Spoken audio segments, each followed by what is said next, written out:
All right, folks, I guess we'll get started here.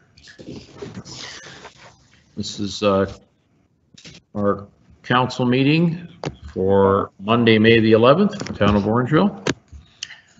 I want to read about some of the preparation that we've done for these virtual meetings. Due to the efforts to contain the spread of COVID-19 and to protect all individuals at the council chambers, the town hall will not be open to the public to attend council meetings until further notice. Matters on the agenda. Members of the public who have an interest in a matter listed on the agenda may, up until 10 a.m. on the day of the scheduled meeting, either email councilagenda@orangeville.ca indicating your request. Heather Hayes. A phone number, joining. ID code will be provided so that you may join the virtual meeting. You can also email questions or comments relating to an item on the agenda to councilagenda@orangeville.ca.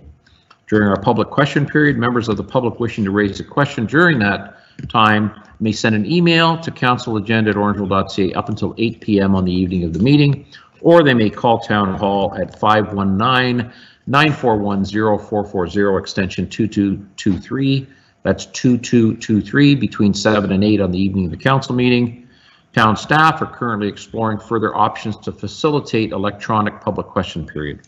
Updates regarding a process to facilitate electronic public question period will be provided as it becomes available. All right, councillors, may I have an motion to approve the agenda, please? Councillor Andrews. Thank you. Second? McIntosh. Deputy Mayor McIntosh is seconded. All in favor? Yes. Yes. Yes. Councillors? Yes. Yes. All right. Yes. Yes. Very Yes. good. Thank you. Any disclosures of direct or indirect pecuniary interest? Councillors? None. Hearing none? None. We're moving on. So we want to thank again Morgan Taylor for joining us tonight. Morgan, how are you? I'm good, thanks. How are you? Good. Morgan is going to grace us with our national anthem once again. So Morgan, take it away. Awesome.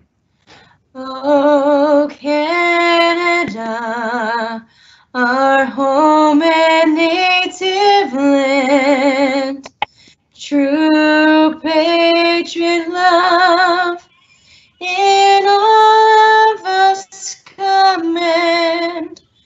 With glowing hearts we see thee rise, the true north strong and free.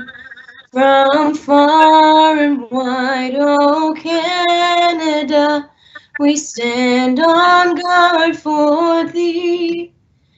God keep our land glorious and free.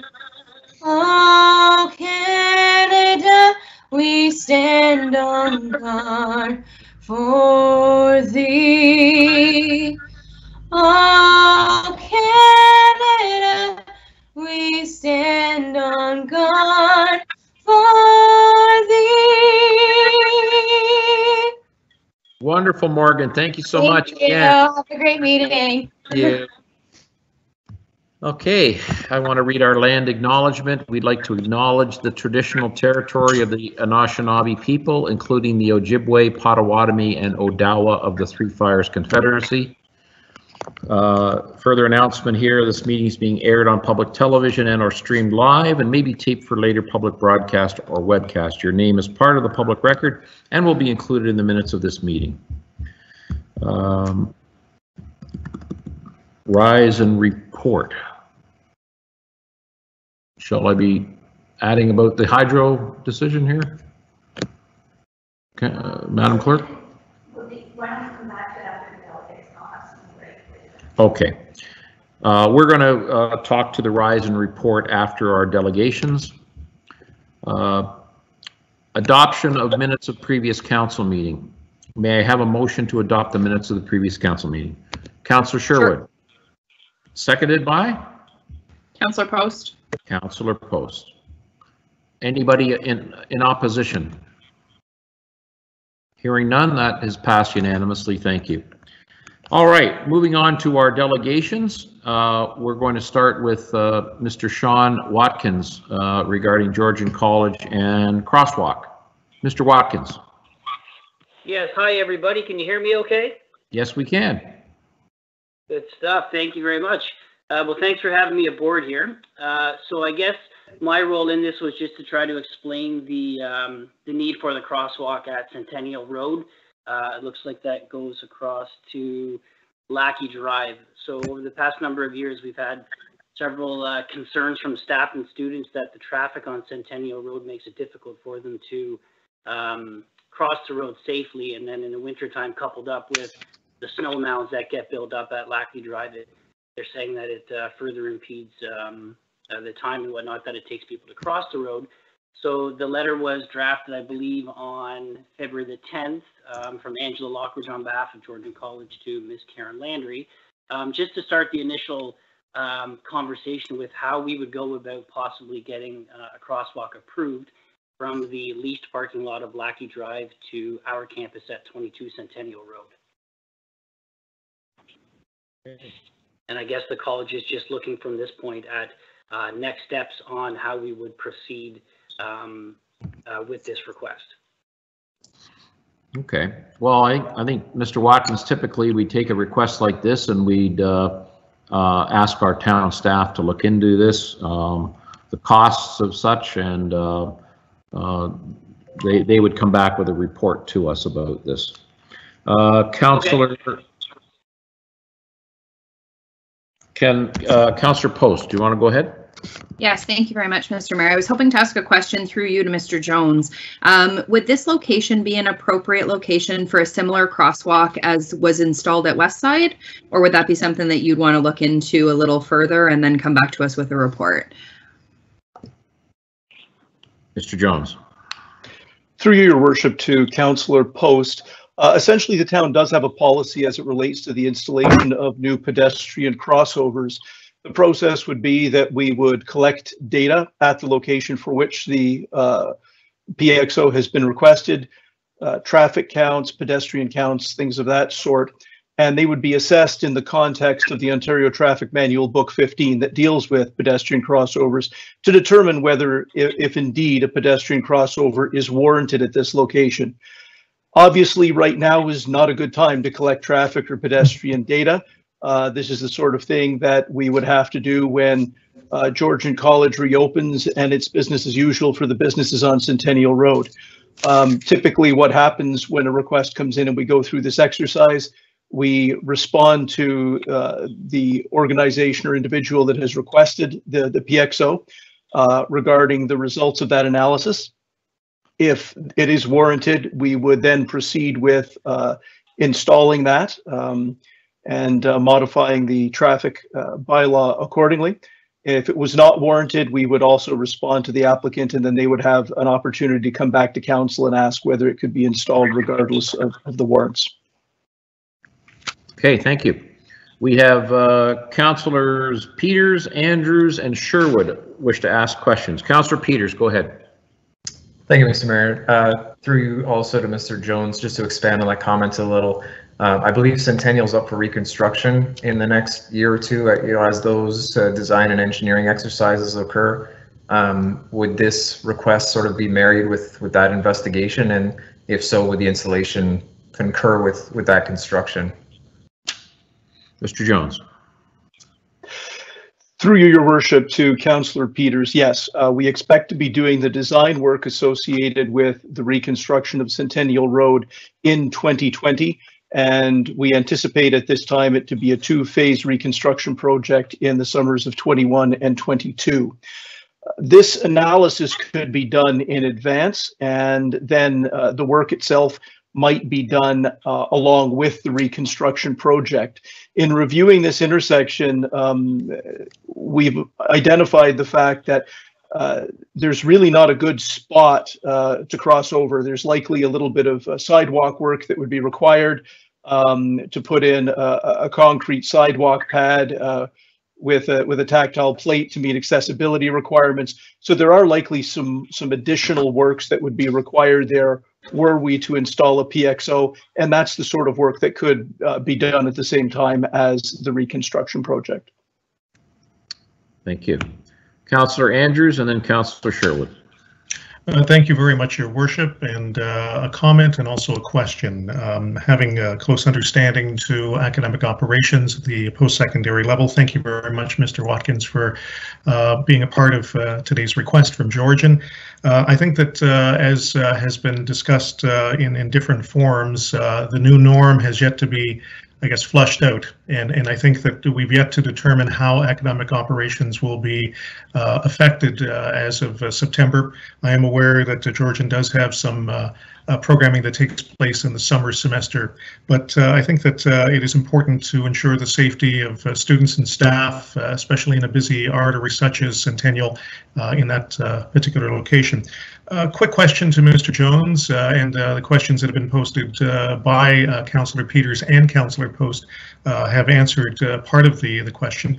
Out of curiosity, what would be a typical cost for a regular crosswalk versus the example that exists over at Westside Secondary? Westside's operation is much different than what Georgian colleges would be, because you have a significantly larger number of student population, and you also have shorter class periods. So the frequency of students coming and going is certainly much higher than it would be at Georgian. And you also have a number of students that are in fact driving to that location, even though they would be parking across the road for overflow. So again, the question very quickly would be, what is the cost for a typical crosswalk versus the more ambitious design that exists at Westside? Mr. Jones.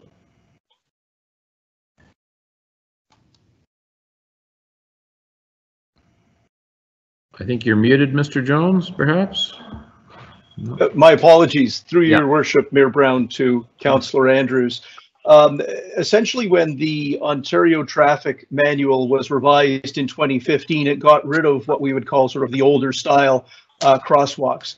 Pedestrian crosswalks, or the PXOs, now do have different styles, and certainly it may not be as significant as the PXO that was installed by Westside Secondary, in part due to the width of the road. On Alder Street at Westside, there's 3 lanes of traffic, whereas here there would only be 2. Until such time as the analysis were done, we wouldn't know exactly which type of PXO. Depending on which type, the cost could range at a low end of around $3,000 or at a high end of closer to $25,000, although we would expect it would be toward the lower end of those costs. With that said, as I've noted, there may be a need to do some additional work as it relates to the crosswalks themselves, the sidewalk pads with the tactile plates that would need to be put in place in those locations to sort of have a takeoff and a landing area for the pedestrians that are crossing the road. Great. Very good. Thank you, Mr. Jones. Councillor Sherwood. Yes, Your Worship, thank you. To Mr. Watkins, I'm referring back to the correspondence authored by Ms. Lockridge, and they're saying in the documentation, it's saying to implement a traffic control device.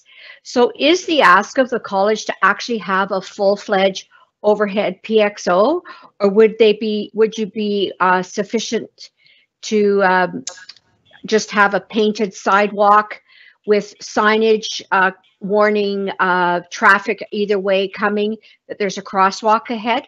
Or are you actually asking for the full overhead PXO? Hi, Councillor Sherwood. That's a great question. I really don't have an answer to that. So what I'm going to have to do is take the information back to our senior leadership team and see what direction that they would like to go with. I think based on the concerns that they've had, they would probably push me towards the full PXO, only because of the flow of traffic, only because with the increased number of students that we're expecting in September with the recent closing of the local college, they're anticipating we're going to double our student capacity at the Orangeville campus. So for the sake of this meeting, I would say they would probably push for a full PXO, but I can certainly loop back with whoever needs to be just to clear the scope of the ask. Right. Thank you. So I guess we're we're looking at now that a request that this be put over to town staff for investigation at the appropriate time. Mr. Jones mentioned that now is not that time. So can we have a motion there? I will motion. Councillor Andrews to I'll second that. seconded by Councillor Sherwood. Okay. Anybody in opposition? Okay, very good. So we're going to have town staff look into this and do the appropriate study when things are back to normal. Mr. Watkins, thank you for joining us today. We'll get back to you. It's going to be several months, but we'll get back to you. Thank you very much for your time, everybody. Take care. All the best. Okay, moving on to 11.2, Orangeville Hydro Limited Business Plan. Mr. Rob Coco is joining us, I believe. Mr. Coco. Yes, Your Worship, I am here. Great. Did you want to speak to this matter? Yes, I would, and I was hoping if I'd be able to share my screen. Is that allowed this evening? Yes, go right ahead. Wonderful. So now before I start, I'd just like to confirm, Your Worship, that you can see this presentation. Yes. Perfect. Thank you. Thank you. So, thank you, Your Worship, and thank you to all members of Council and the Town of Orangeville for the opportunity to speak with you this evening. My name is Rob Coco, and I'm the President of Orangeville Hydro. I have the honor of presenting the 2020 to 2024 business plan this evening. Shawn Watkins is now exiting. Orangeville Hydro is the local distribution company for the Town of Orangeville and the Town of Grand Valley. Our mission is to provide safe, reliable, efficient delivery of electrical energy to our customers while being accountable to our shareholders, the citizens of Orangeville and Grand Valley. Orangeville Hydro is licensed by the Ontario Energy Board to operate as an electricity distribution company within the boundaries of the Town of Orangeville and the former village of Grand Valley. We also provide water and wastewater billing services to the and streetlight maintenance services to both municipalities. We serve about 12,700 customers. Our residential customer base has been steadily growing, with new subdivisions being developed, as well as intensification projects occurring in both communities. Orangeville Hydro also has a diverse group of commercial and industrial customers. I'd like to speak to Orangeville Hydro's past performance. The Ontario Energy Board tracks the performance of all electric utilities on an annual basis. The OEB takes this data and publishes it on a standardized scorecard. This is what's shown here. This is Orangeville Hydro's performance scorecard over a 5-year period. The scorecard tracks our performance in 9 categories and 23 measures, so I won't have time to go through all of these tonight. But overall, the scorecard shows that Orangeville Hydro is meeting or exceeding all industry targets and our individual targets. That can be shown by those green arrows showing that we're trending in the appropriate directions. This scorecard is in the business plan that was within the agenda package. It's also available on our website and the Ontario Energy Board's website, along with the other 62 LDCs in the province. While the scorecard shows positive results and a positive trend, it's our plan within this business plan to continue this trend. Orangeville Hydro has a long-standing goal of providing low rates to our customers.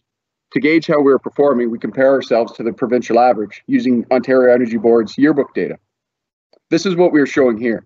This is Orangeville Hydro's annual distribution revenue over a 5-year period.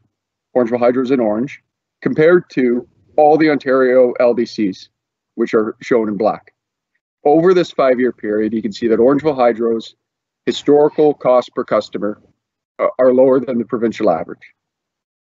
According to the most recent Ontario Energy Board yearbooks, our customers pay the 12th lowest distribution costs in the province.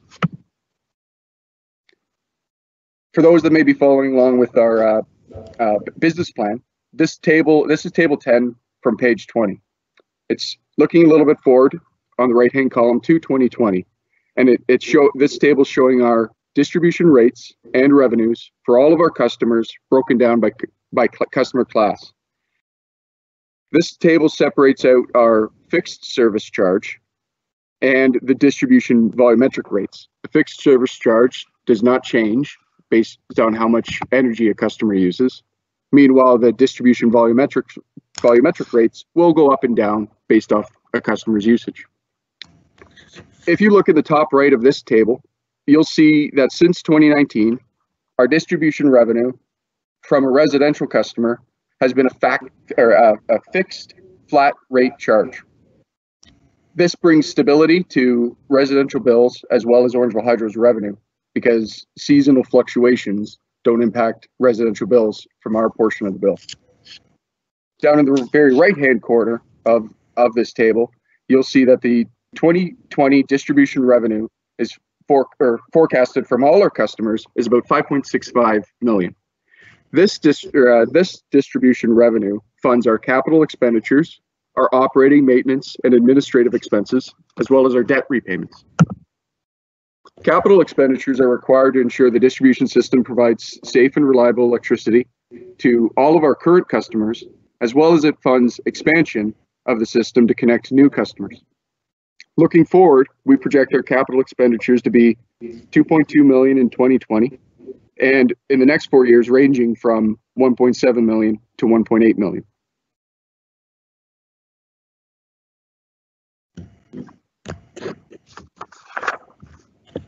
Our operating, maintenance, and administrative expenditures are forecasted to be $3.6 million in 2020. The following 4 years are forecasted to increase due to an increasing number of customers, which increases our expenses that are customer-based, and to account for inflationary expenses from our fixed expenses. Or sorry, inflationary increases on our fixed expenses.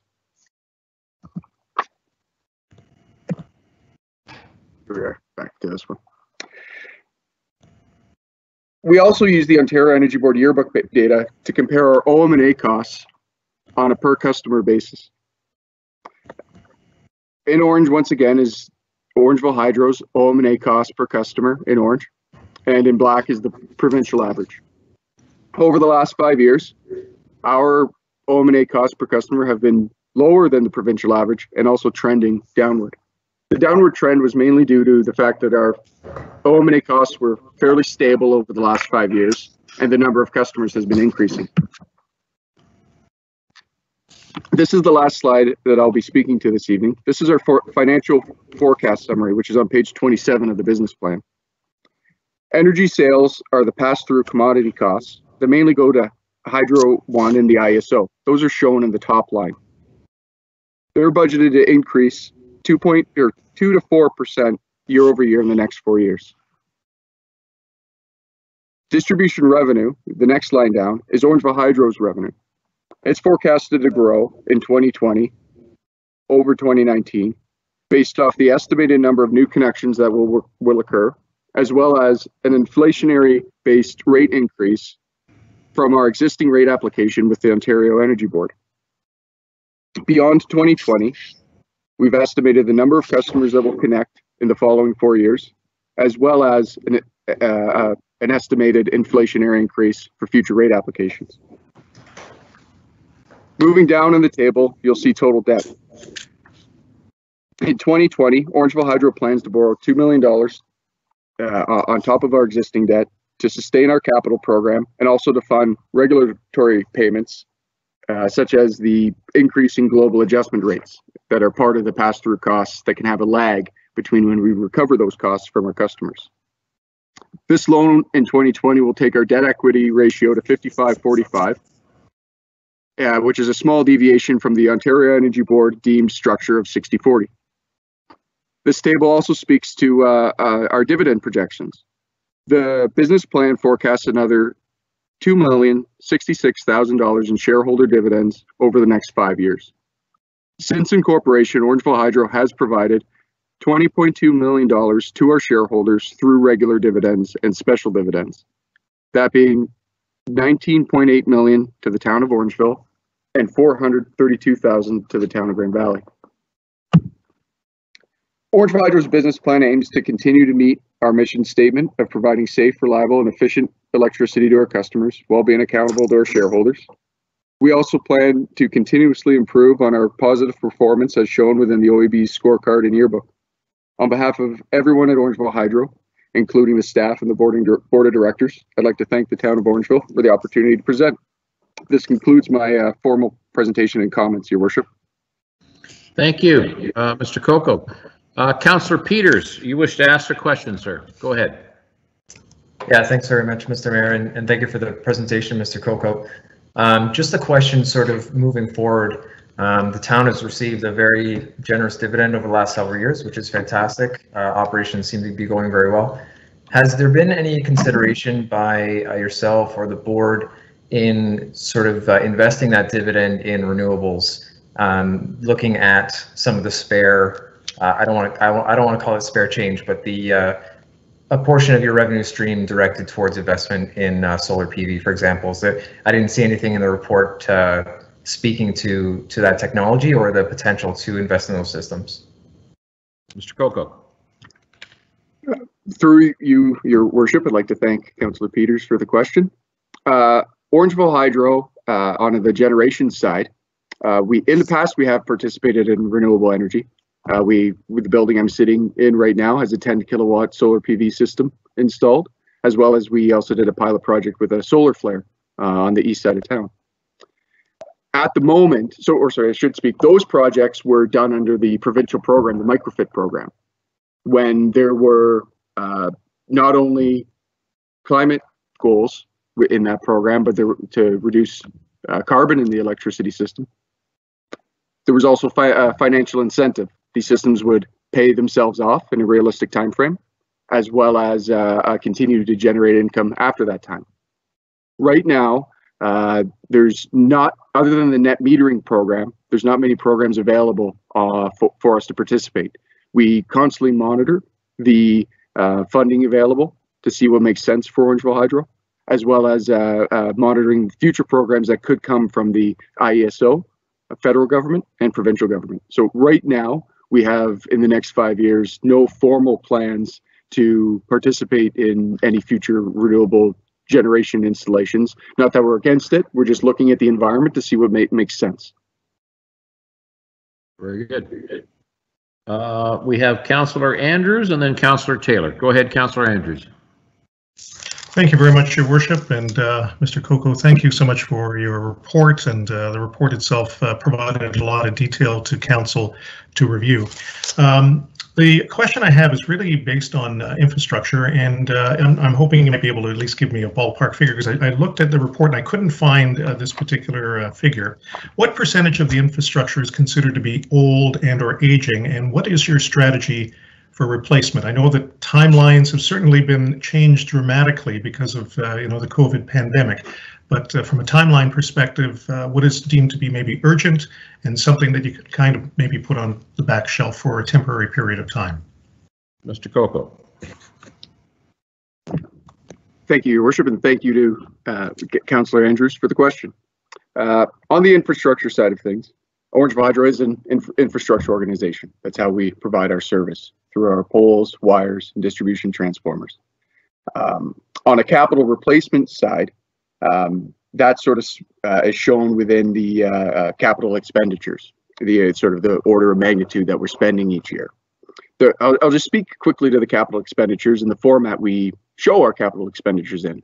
We break them down into 4 categories: system access, system renewal, system service, and general plant. System access is mostly customer driven. New upgrades from existing customers, new subdivisions, new factories that are being built go into system access. System renewal is mainly fixing our existing infrastructure that may be at end of life or in need of repair. System service in this 5-year plan is mainly driven by our voltage conversion system, voltage conversion program, which is taking our older 4.16 kV system and rebuilding it to our higher voltage, more efficient system, 27.6 kV. General plant is our fleet and building and things like that. So since 1998, or sorry, let me rephrase that, 1988, Orangeville Hydro has been rebuilding our old 4 kV system within the town of Orangeville. So it's been an extensive program, breathing new life into the system. So while we do have aged assets, we have been replacing them at a steady pace, and our existing infrastructure is in a fairly healthy state. And we're able to consistently focus on our oldest poles, our oldest transformers, which are of course on the 4.16 kV system. And so our system service budgetary line is really what's driving a lot of our planned activities. The system access line is, since it's responding to customer growth, can't really defer that. System renewal is often replacing the failed assets, or they're almost about to fail assets that are end of life. So those there isn't much room for judgment. The system service line, that's the one that, because it's our voltage conversion, which is upgrading the old system to new system, that's the line that we often are able to take judgment on what can be deferred and what can't be. We've had that within this 5-year period that we're showing, the historical 5-year period that's shown. Around 2017, there's significant growth within Orangeville and the town of Grand Valley, mainly due to the Thomasfield homes in Grand Valley and the Sarah properties and cachet developments within the town of Orangeville. That took a lot of focus. It took a lot of resources, staffing and financial. And so that was the year that capital programs did get deferred. So it's happened before where we need to defer. And each year and throughout the year, we look at what's best to utilize our resources. Very good. Very good. Thank you. Good. Before we go on to Councillor Taylor, I just wanted to thank Councillor Peters for the subliminal advertising of his coffee cup. So thank you, Councillor Peters. Councillor Taylor, go right ahead. I don't know how to top that. Thank you, Your Worship. I would like to compliment Mr. Coco on his nice haircut that he's sporting this evening. I'm a little bit jealous. I always feel like I ask you this, Mr. Coco, and I just want to make sure that I understand it again. And it's I look at two lines in this, and I'm just very self-centered in the way I view it. And the two most important things to me are the dividends to shareholders, because the town holds you near and dear. We want you to be successful, so you continue to pay that dividend to the town of Orangeville and help offset our costs. And then the other piece is the debt. And you'd mentioned kind of the 55-45, and for the most part, I see that remains relatively consistent in the past and on into the future as well. But the debt as an absolute dollar amount continues to grow, and I think you've answered some of it in terms of the capital that's required. I guess my wish would be is that debt line would go down and the dividend line would go up. And I'd love to see more of an inverse relation to that. And I'm guessing I'm just not understanding why it's set up that way, but if there's a way to help us simpletons grasp that, I'd be appreciative. Mr. Coco. Thank you, Your Worship, and thank you through you, Your Worship, and thanks to Councillor Taylor for the question. Our business plan, when we put it together, it's not our worst case scenario, but it is a conservative. There's certain things that we are forecasting that are on the expenses line that we put upward pressure on because we don't want to be underestimating some of the costs that could be coming our way. When you look at some of our past business plans to our actual numbers, you'll see that our expenses in the last 5 years have sometimes been lower than our budget. There's some things that we think are coming, but we can't quite guarantee it. And so we don't budget for that because it's a little bit unknown, some things that are out of our control. So that's one of the reasons. 2017 and 2018 are two examples of that. So you'll see that in 2017 on page 26 of the business plan, section 11, table 16, you'll notice that those are the 2017 and 2018 are our highest years for dividends to shareholders, or two of the higher years. And it's the two highest years of net income, to be specific. Our OM&A expenses really drive our net income along with distribution revenue. And so the forecast is put out on a long time frame, and then management and the board each year throughout the year try to drive down expenses as much as we can to find savings that we couldn't quite guarantee would be in a budget. So that's one of the things we're doing each day, each week, as we go through our business planning, trying to drive down our O&A expenses. On the debt side of things, the 2017 was a big year for customer growth in subdivisions. And so with the subdivisions that come to Orangeville and Grand Valley, the capital contribution that we need to contribute to the fund, basically the amount that we need to invest in the new growth, can have a significant impact. It's also difficult to budget for because we're not sure how the real estate market will go and how developments will come on and off and what year they'll come. So that can drive our debt requirements, as well as something I did mention briefly, which was the energy sales. I mentioned that the energy sales are the commodity costs which are passed through to the IESO and Hydro One. Some of those costs we pay each month, and it takes a fairly long time to recoup those costs from our customers. So we have to hold that variance in a variance account for a given period of time. We expect in future rate applications to recoup those costs, but right now that balance is fairly big. On our most recent audited financial statements, it's over $2 million, kind of in line with the loan that we need.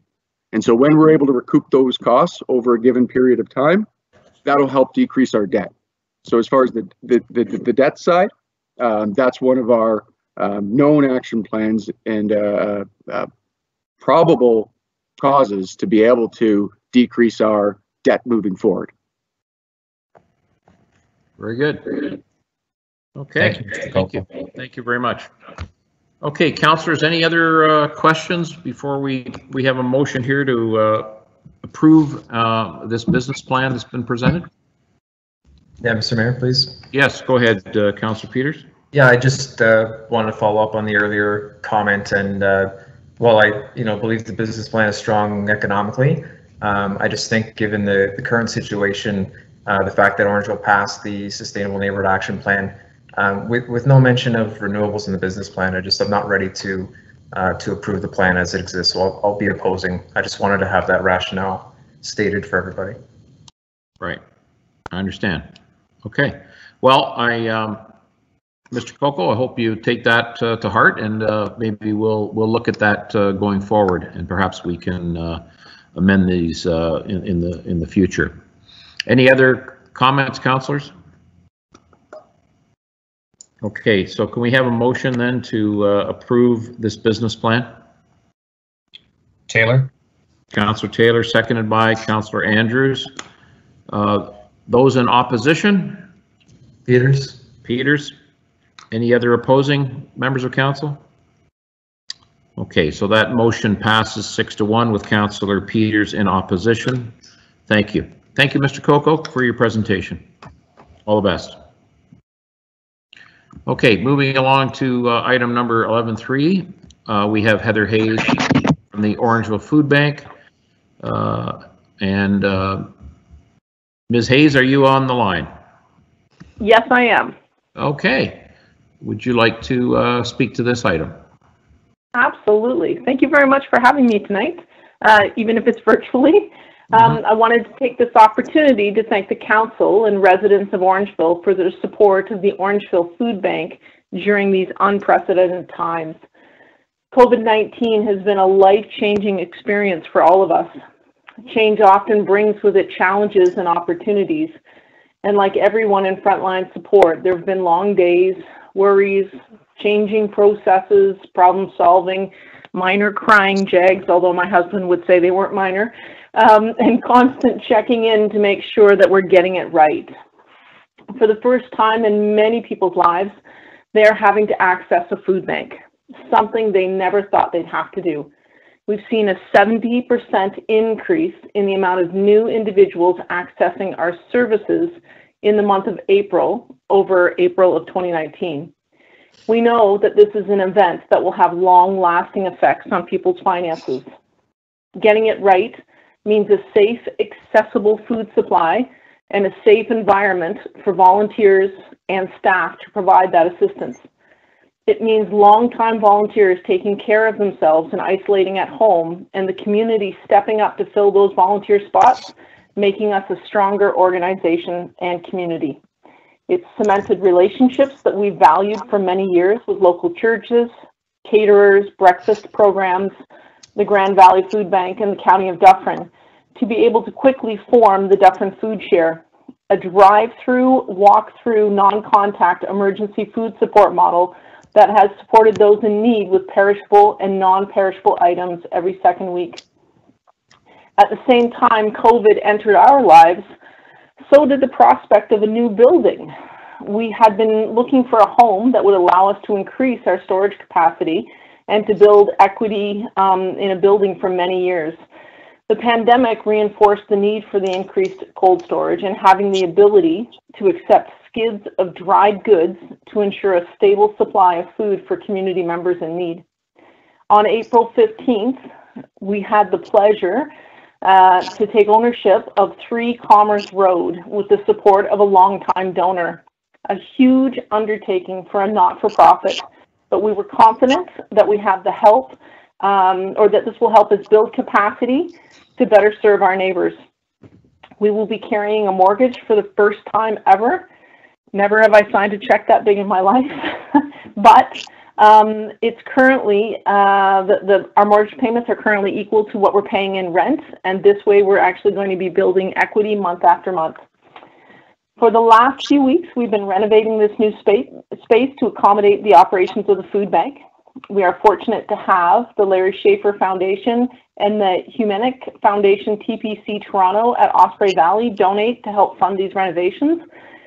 The work is coming along well with the help of many skilled work persons and volunteers as we look forward to our June 1st move-in date. I believe that you have a request before you from the president of our board, Trevor Lewis, to waive the fees associated with the renovations. Your consideration in this matter is greatly appreciated.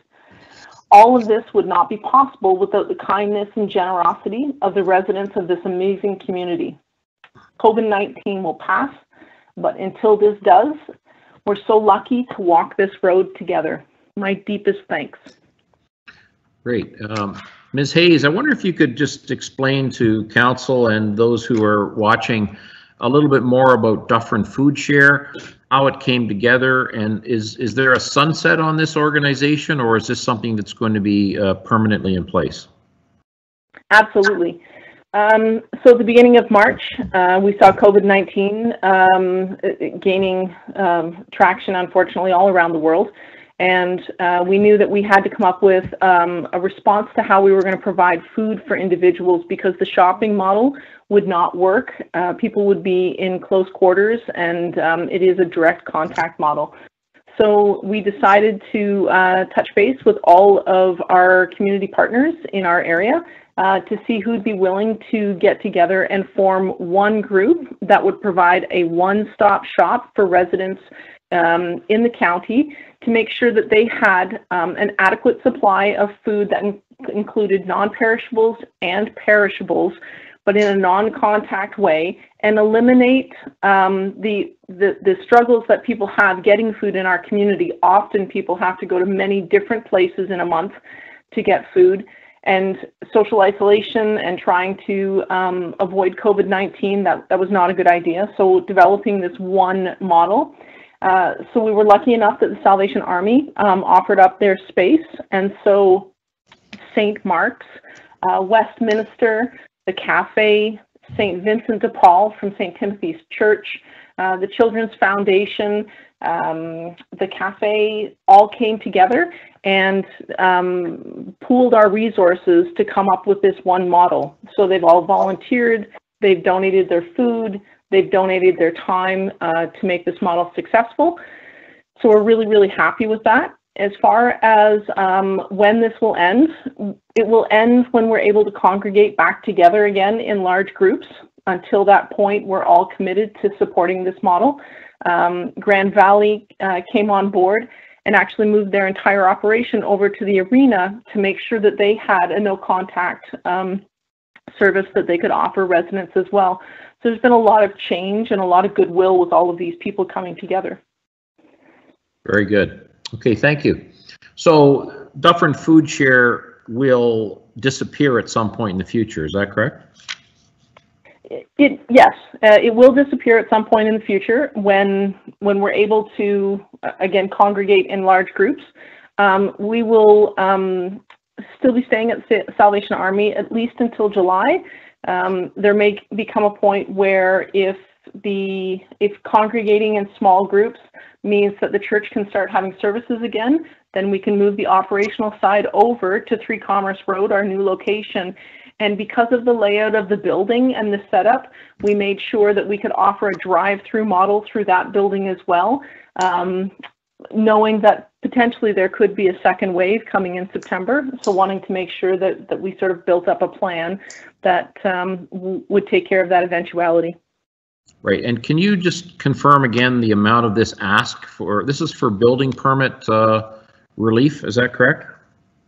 Yes, we're asking if the council will waive all of the fees associated with the renovation. So that would be the demolition permit as well as the building permit.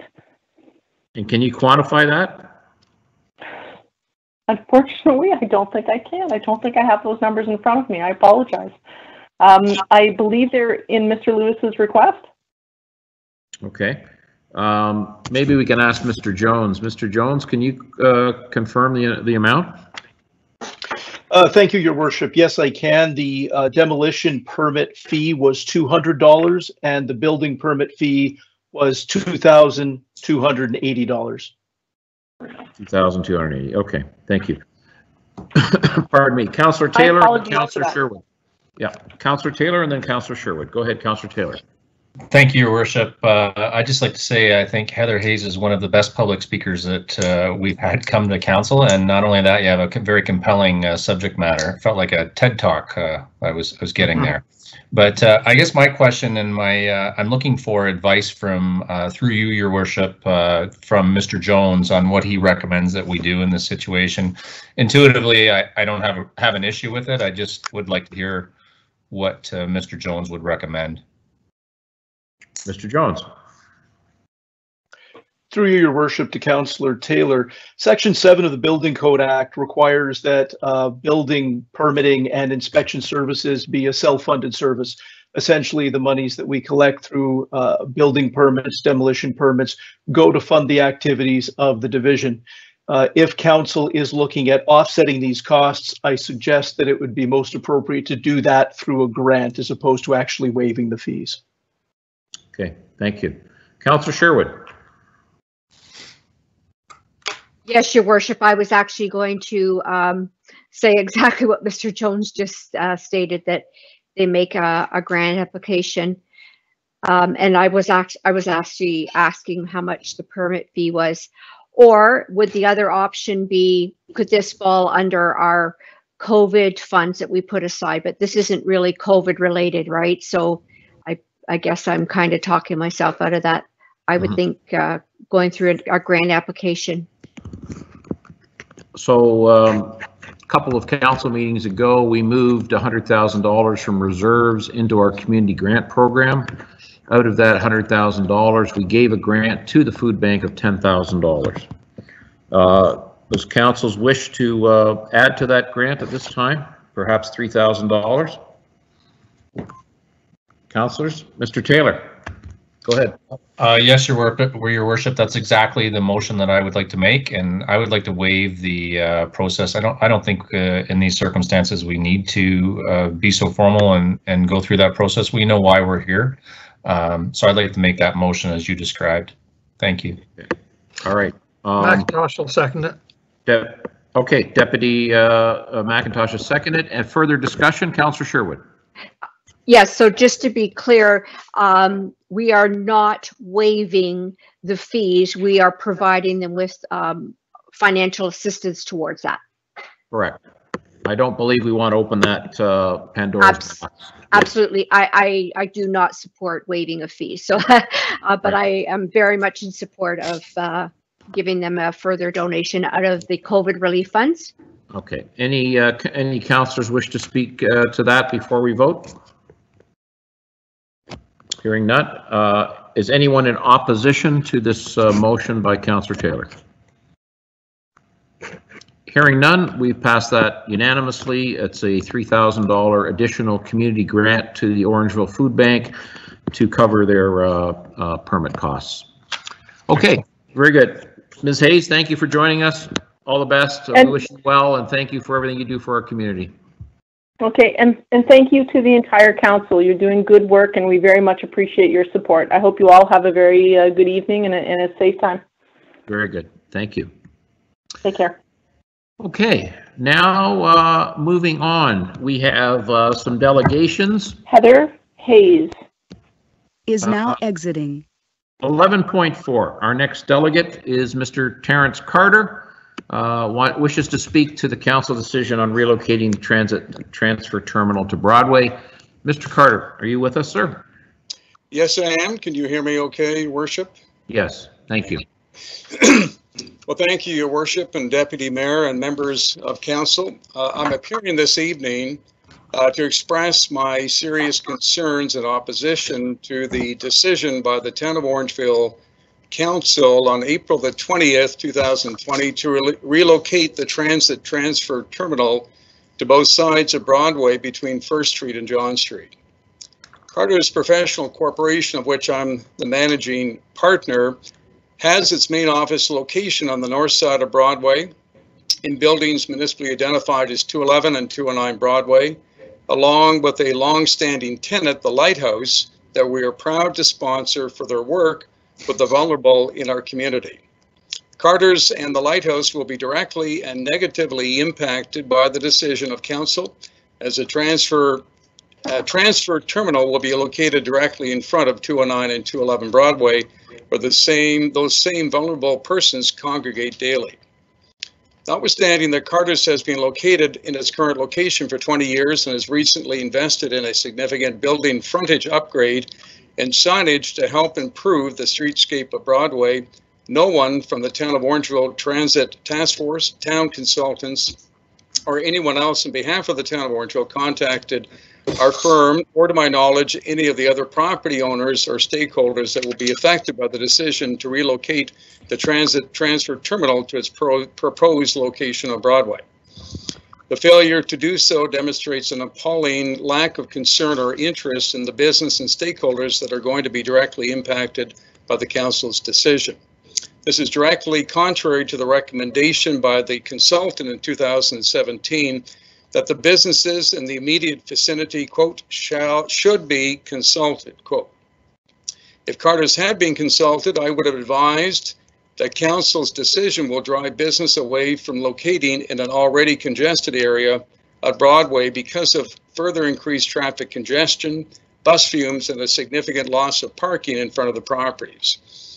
I would have also identified serious concerns about public safety that will result from having the transit transfer terminal located on both sides of Broadway between First Street and John Street.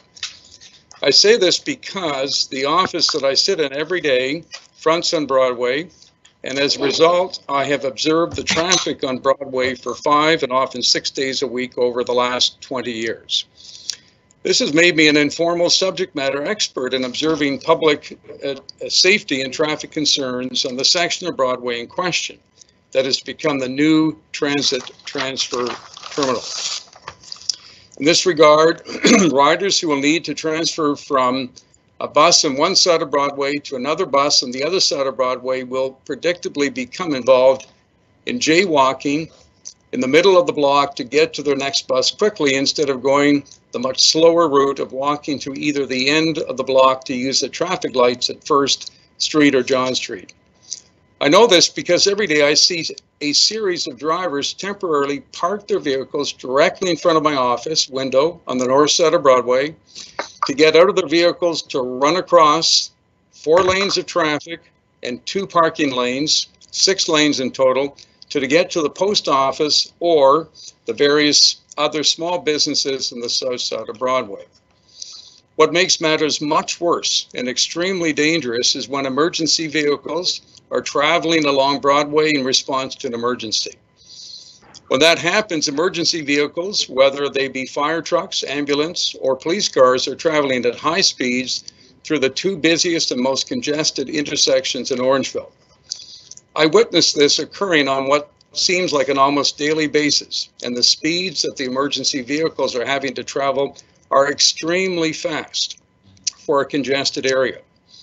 When this already dangerous situation is combined with the ill-conceived decision to significantly increase pedestrian traffic and add the frequent stopping of large public transit vehicles on Broadway between First Street and John Street, it will be just a matter of time before someone is going to be badly injured or worse, killed in trying to get across Broadway to catch a bus by coming out into traffic in front of or behind a parked bus when visibility to oncoming traffic will be limited. This will be particularly so when emergency vehicles are having to speed along Broadway. In this regard, the comparative chart by Dillon Consulting report dated July of 2017 identified that there were safety concerns for transit riders simply crossing the much less busy 4th Street at the current location of the transit transfer terminal. However, the report failed to consider if there might be any degree of public safety concerns if the transit transfer terminal were to be moved to Broadway between 1st and 4th Street. This failure to consider any public safety issues with regards to the Broadway location evidences a serious flaw, if not negligence, in the report. Many of the people using public transit in Orangeville are elderly or young parents with children or otherwise vulnerable persons. Is the risk of injury or death to these persons and the related consequences for first responders or other drivers something council wants to risk? Surely Orangeville Council can do better than to create this needless risk to public safety. If not, then the council members who voted for the relocation of the transit transfer station to a fundamentally unsafe location on Broadway will carry the dubious legacy of being responsible, morally at least, for the harm and injury that will eventually occur and the resulting liability exposure that the town of Orangeville will be facing. The answer to this unfortunate situation is simple. Town council needs to reverse their decision before it's too late. Mistakes happen, but at least for this one, there's still time to correct the mistake before anyone is injured or killed. In this regard, I would encourage council to consider a location for the transit transfer terminal that is not located on Broadway for safety reasons. In this regard, the first transit report conducted by Dillon Consulting in 2016 recommended that the transfer terminal should be located in the parking area in the Westdale Mall just off of Broadway. That location was considered to be ideal in the opinion of the consultant in 2016 because it was central and safe for transit riders to use. I would therefore request that Town Council consider moving the transit transfer terminal to the Westdale Mall or some other location not directly on Broadway for public safety reasons. Thank you for the considerations of these concerns. Thank you, Your Worship. All right, Mr. Carter, thank you for your comments. Can you mute over there? Oh, you are? Okay. All right, a little technical glitch there. Councillor Taylor, you wish to speak to this? Yeah, I can, Your Worship. Thank you for calling on me. You know, I appreciate Mr. Carter's comments, and I guess I was interviewed by the Banner on the weekend about this topic and spent a lot of time talking to the BIA. And I guess as chair of that committee, I think it's appropriate that I accept responsibility for the fact that some of the businesses in the area were not aware of the issue at hand that we were trying to work through. I think my disappointment is you know, there was advertisements in newspapers about what was happening. There was reports in the newspaper about what was happening. There was many public consultations that were going on. So it's difficult to make sure that you bring everyone along, but you know, I'll accept that potentially something different could have happened there. In regards to, I guess, the safety concerns, I'll probably defer that to you, Mr. Jones, when I'm done with this, if I could. I'm not sure I share those concerns, but I think that Mr. Jones might have some more information than myself. Speaking to the Westdale Mall, the Westdale Mall was considered, unfortunately, the ownership of the Westdale Mall will not grant us the ability to do that. So we are officially at 2 locations, and that is Center Street and this location downtown. The consultant, if you read the report, has by far and away suggested that this location is the best location for this facility to be at. I appreciate your comments, Mr. Carter, and I have read the letters from the other people as well, but at this time I won't be changing my position. We need a transfer station. We need to have a fluid transit system within our town if we're to grow and provide services to people all across our town. And it's my view that that location is the best location. Mr. Jones, through you, your worship, if you had some thoughts on the safety, I'd be appreciative. Mr. Jones. Through you, your worship, to Councillor Taylor, with respect to the safety concerns, I think that there will be safety concerns regarding the transfer point, regardless of where it's located. Certainly in the report, as the delegate has indicated, the consultant indicated that there are safety concerns at the current transfer point. So I think we're going to see those concerns. I'm not sure it's easy to quantify the extent of those concerns. However, at this particular location, we have 2 sets of traffic signals. While council has given direction to locate the transit transfer point between First and John, the details of exactly where that's going to occur are still to be worked out through an implementation plan to be developed by staff, potentially in consultation with the property owners. My suggestion is that it would be appropriate to put it as close to one set of lights or another at First or John to give users the opportunity to cross at the lights. Furthermore, I think that we could run the system in a manner whereby buses would arrive at the transfer point, wait until the last of the 4 buses were to arrive, passengers disembark, and have an opportunity to cross at the lights before they left. If this were the way that the system were run and this information were to be shared with the public, hopefully they would make the right decision, recognizing the bus would wait for them and cross at the lights. Right. Okay. Your worship, yes. May I? Councillor Taylor. I have a follow-up too. I think the other thing that people need to realize is there was at least 2 formal meetings with the BIA, of which I attended both of them, as did Councillor Sherwood, and Deputy Mayor attended one of them as well. And there was quite the discussion with the BIA on this, and the BIA was firm in what their thoughts were, and that is that they were against this. However, they were very respectful with us and wanted to work with us. So, you know, it's unfortunate that the BIA knew about it and still those businesses didn't know. But again, as the lead on this committee, I take responsibility for the fact that Mr. Carter and the other 3 letters that we received were not aware. Right. Right. So, yeah, we are having some internal discussions about how we might correct that process going forward, and I hope we're able to do that, because I think in some cases, it's particularly something like this where a planning matter or something affecting these businesses, we needed to be more formal, I think, in our outreach to them, and that'll be something that council will kick around in the coming weeks or months. Hopefully we can come up with you know, something that will work better. Any other questions from councillors? If there isn't, your worship, may I? Yes. One last thought. Yes, thank you, your worship. I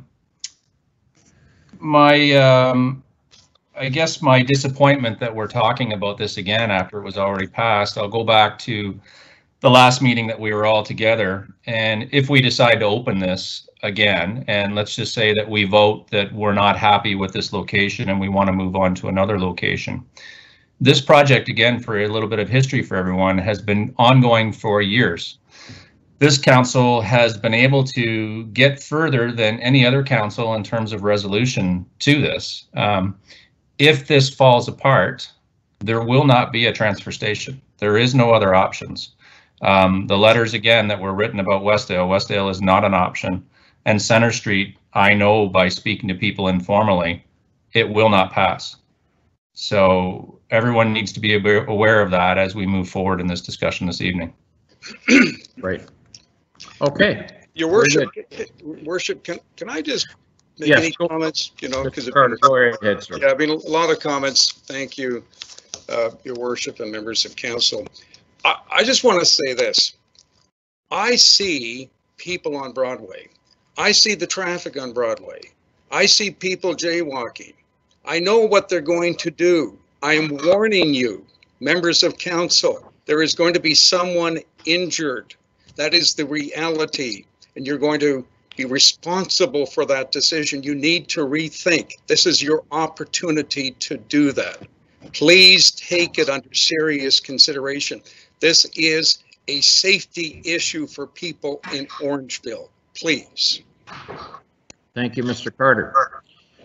Okay, we do have other delegates now. Mr. Carter, Mr. Frank Gray is also on the list. Mr. Gray, are you with us?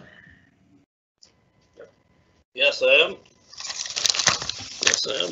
Where I am here, but okay. Mr. Gray, go ahead. Yes, you're good. Okay, I'm good to go here. Yes. Okay, Deputy Mayor and Andy McIntosh and Mayor Brown and councillors, you have a copy of my letter there, but I think it's only fair to read it off again here to make sure everybody's aware of my feelings here. Adequate parking spaces in the downtown core is a key factor that helps small businesses compete in a very competitive market. Councils of the past have not always been supportive of the downtown core, and I mentioned the change of angled parking to parallel parking with a loss of 50% of the parking spaces on Broadway. On-street parking in front of the businesses is a #1 place to park. Everybody prefers to park on the main street. The off-street parking is only used if there's not spaces on the main street. They're very, very, very important. So if the spaces are to be more valuable and more convenient than off-street parking lots, then eliminating all the spaces on the street area from John Street to First Street is a very short-sighted move. The BI that represents all businesses in the business improvement area are against this drastic loss of parking. As we all know, property taxes are very expensive in the town of Orangeville, particularly the commercial taxes. Council should not make any wrong moves that might jeopardize the delicate balance of the small businesses. The last time I read the official plan, there was strong wording to council to support the downtown area and keep it as the main hub in the town. Again, the loss of parking spaces from John Street to First Street is not supporting this fragile area. The Orangeville Transit has been given the task to find a new place for the buses to base from. However, council should not transfer the transit problem to the downtown core and create a larger problem for the downtown core. As we heard earlier on, you tried to locate this in the Westdale Mall, and they don't want it up there. We don't want it down here either, for probably the same reasons that they don't want it up there. The best place for this move would be to the Orangeville Mall, where Canadian Tire and Walmart is. They have a great big space in the middle that they hardly use, which would be much better to use than the downtown core. I'm not sure whether they would want them or not, but most of the people that travel in the buses end up going to the shopping plazas, not the downtown core. There's grocery stores in the downtown, in the shopping plazas, and this is where they're going most of the time. I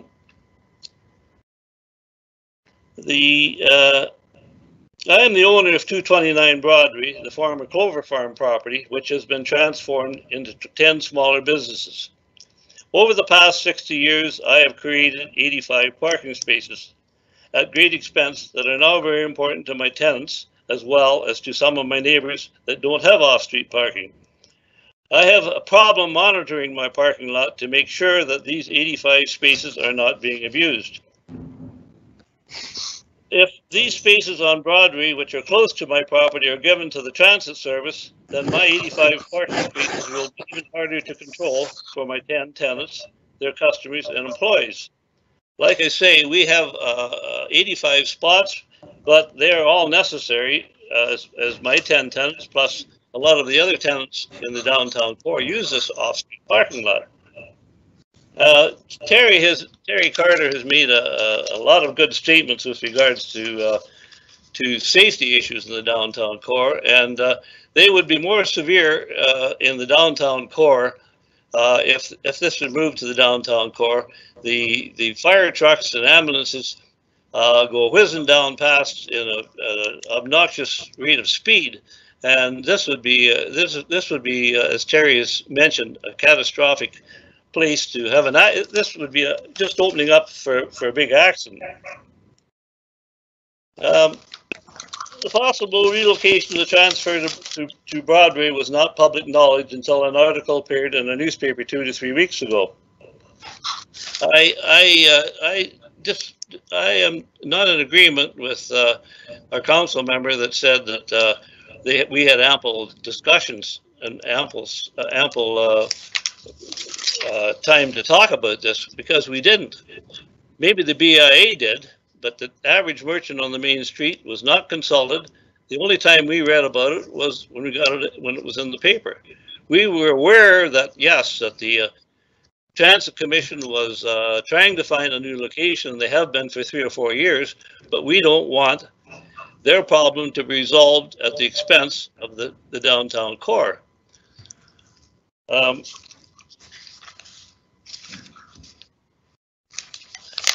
Like I say, the Orangeville Transit has been given the task to find a new place for the buses. However, council did not transfer the transit problem to the downtown core and create a larger problem for the downtown core. Over the past 60 years, I've created 85 spaces at great expense that are now very important to my tenants. I also already have a problem monitoring my parking lot to make sure that these 85 spaces are not being abused. If these spaces on Broadway, which are close to my property, are given to the transit system, then my 85 parking spaces will be even harder to control for my tenants.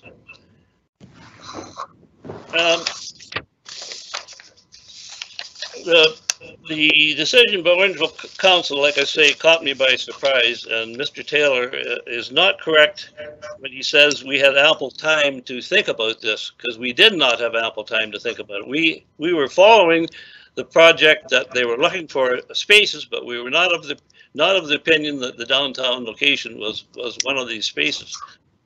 And we are, like I say, we are paying very, very high taxes. We're doing the best we can. And this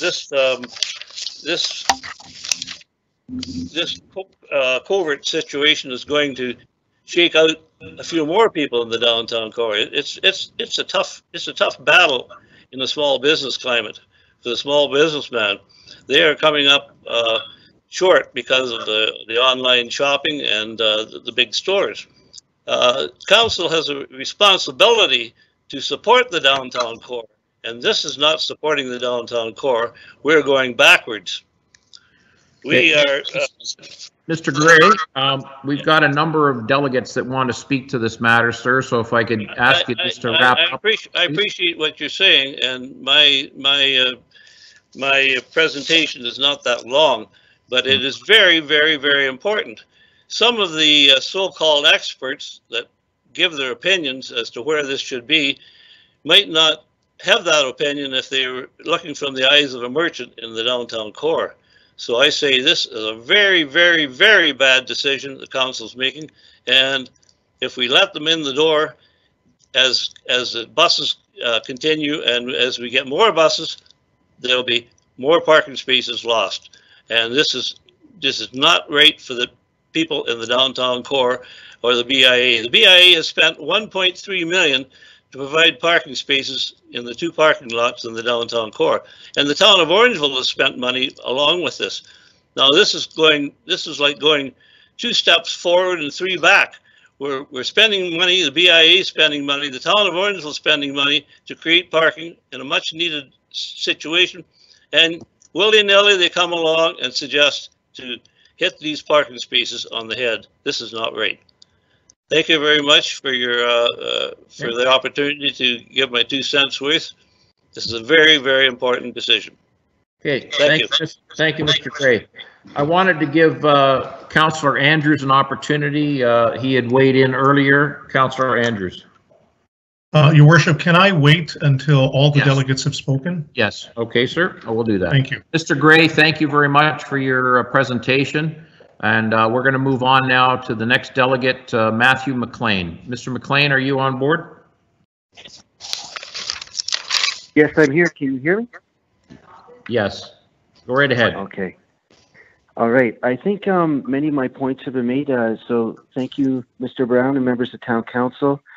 I would maybe just say, as I understand it, tonight, only one of you that voted for the transfer terminal would have to change your vote to make another vote, and that would give time for proper public meetings and to assess all the things that have been mentioned regarding safety. I certainly can see some pros and cons to it, but the greatest concern with the cons is the public safety. And I would just maybe ask the question, has there been any kind of personal safety assessment done for the transit transfer location downtown? And if there has been, I'm not aware of it. I was unaware of much of this. Would love to hear the town council and mayor's response. Okay. Thank you for your time. Okay, Mr. McLean, I read the report myself, and there was one reference on one of the locations to pedestrian safety, but I don't believe it had been applied to some of the other locations. Mr. Taylor, do you wish to weigh in on that? I don't recall pedestrian safety being discussed. Your Worship, I would defer to Mr. Jones. Mr. Jones. Through your Worship to Councillor Taylor, I'm not aware of a rigorous assessment of safety for this location. Right. Okay. All right, Mr. McLean, that's your answer for the time being, and thank you for weighing in here. Thank you very much. We have Mr. Kyong Ok Lee, Mr. Lee, or Ms. Lee, I'm sorry, are you there? Yeah. I'm sorry. Ms. Lee, how are you? I'm good, how are you? I'm well, thank you. Thank you for joining us. Go right ahead. So my name is Kyong Ok Lee from Natural Choice, 205 Broadway.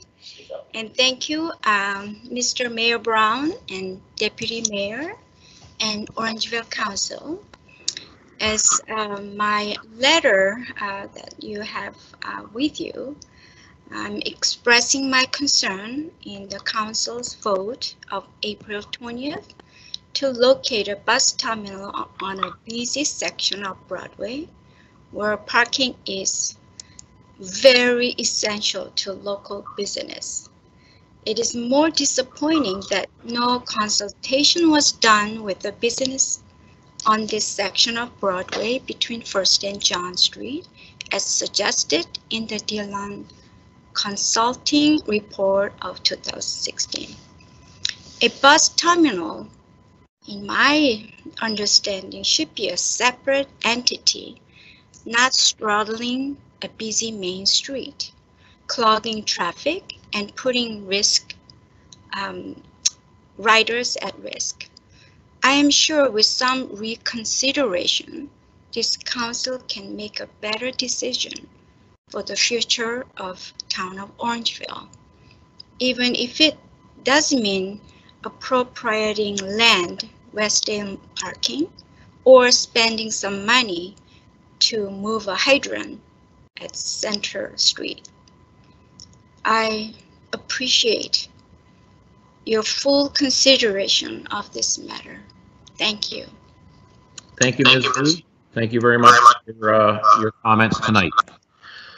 Okay, I have, before we ask for Mr. Andrews, I'm going to read 2 additional letters that came in the last day or two. I don't know that they made it onto the agenda. I'll just read it into the record.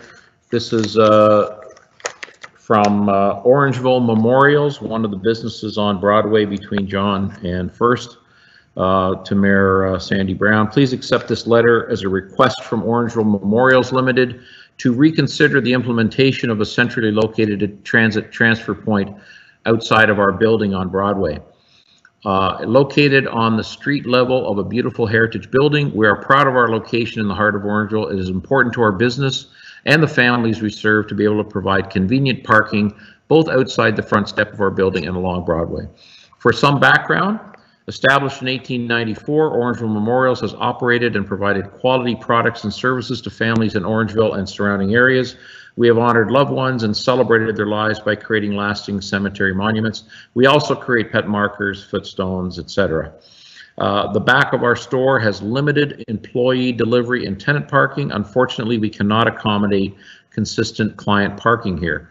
Seniors who may have canes, walkers, vision impairments, or other issues are our primary clientele, and is an imperative that parking along Broadway and specifically outside of our building is available. As it stands, our clients inform us that parking along Broadway is often congested.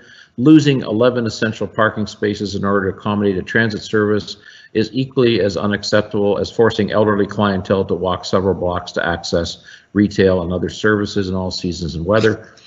Orangeville Memorial strongly opposes the Orangeville Transit Task Force final recommendations to create a transfer point on both sides of Broadway between First and John Street. Orangeville Council would be doing clientele a great disservice if these recommendations were to be implemented. We thank you and look forward to your assistance in this important matter. Robert McBride of Orangeville Memorials. And one more letter received today. Dear council members, to the relocation of the transit transfer point to downtown Broadway. We are extremely concerned for a number of reasons. We walk the downtown area consistently with our dog and have become very familiar with the traffic and pedestrian patterns at this location. The vehicle traffic flow in this area is already very high, and we've been witness to many close calls involving pedestrians trying to use the legal crossing points. Added to this, we see pedestrians illegally crossing Broadway, as well as many drivers rushing the lights or not obeying the traffic and pedestrian signals. The congestion created by adding parked buses here would not only reduce driver and pedestrian vision, but would also increase driver frustration and thereby increase driving violations. It would only be a matter of time before someone is seriously injured or killed. Although density of business and pedestrians might be considered a positive point for relocation here, we believe it to be the opposite based on the air quality impact. The increased fumes from the waiting buses, along with the already high traffic flow, will combine to further reduce air quality on Broadway. Aside from the impact on people's health, the increased fumes would also discourage people from coming to this area for shopping. This flies in the face of trying to promote Orangeville's downtown area as an attractive, clean, and historic destination. After reviewing the transit reports, we strongly believe there's an additional location for transit transfer that which should be considered. Parking lot in front of the beer store plaza, we believe is called Westdale Mall, has a number of positive factors. All 3 bus routes currently pass by this location. It would create less traffic congestion, has good visibility for driver and pedestrian traffic. It's more of an open area that reduces the effects of pollution, and is close to the grocery store, Edelbrock Center, Dollar Tree, beer store, restaurants, primary and secondary schools, churches, and convenience stores, along with many other business. Although we are aware that council has already made a decision on the downtown location, we firmly believe that this decision should be revisited. Sincerely, Noel and Shirley Ramsey. Okay, so that's the end of our presentations and letters to be received. Councillor Andrews, you wish to speak to this.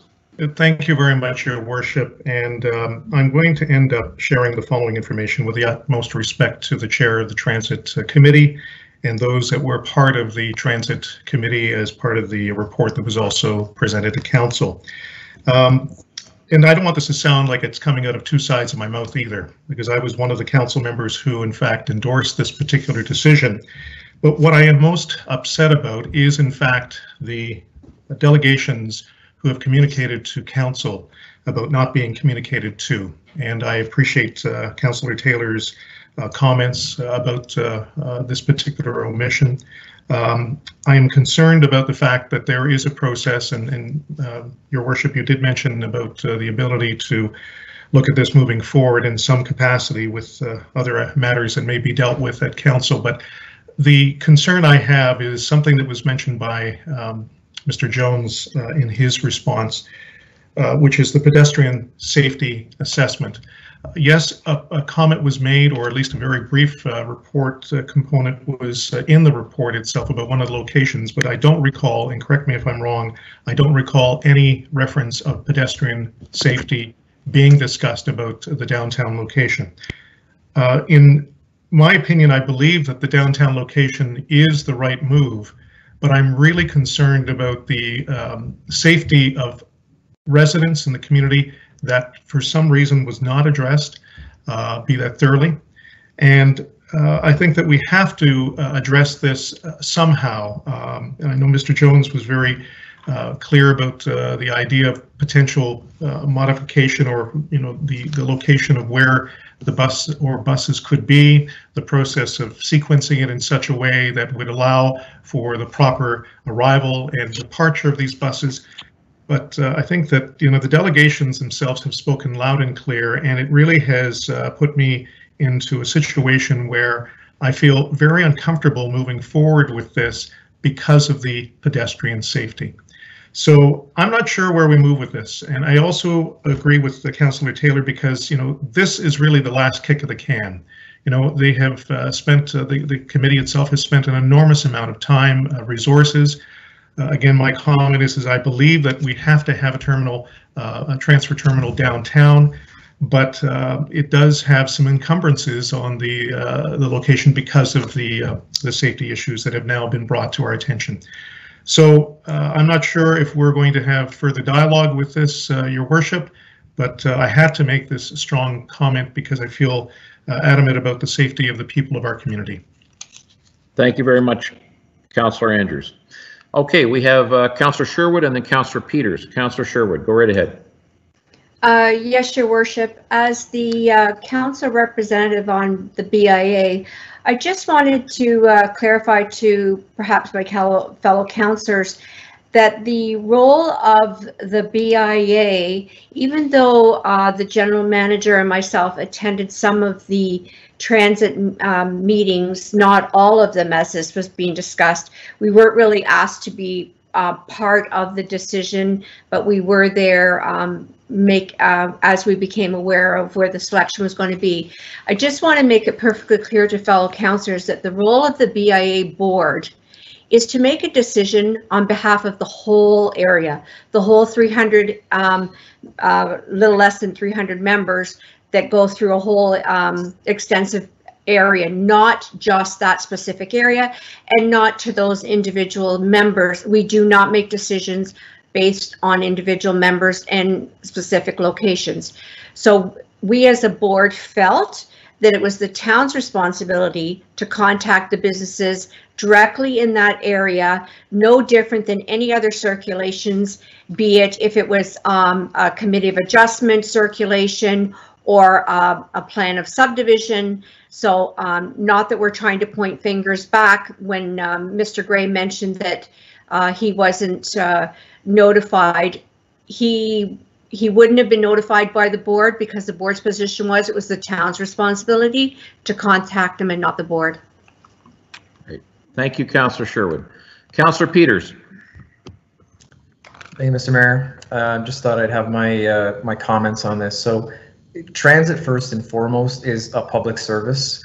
We need to be making the decision that benefits the most members in this town, and I believe the downtown location serves that purpose.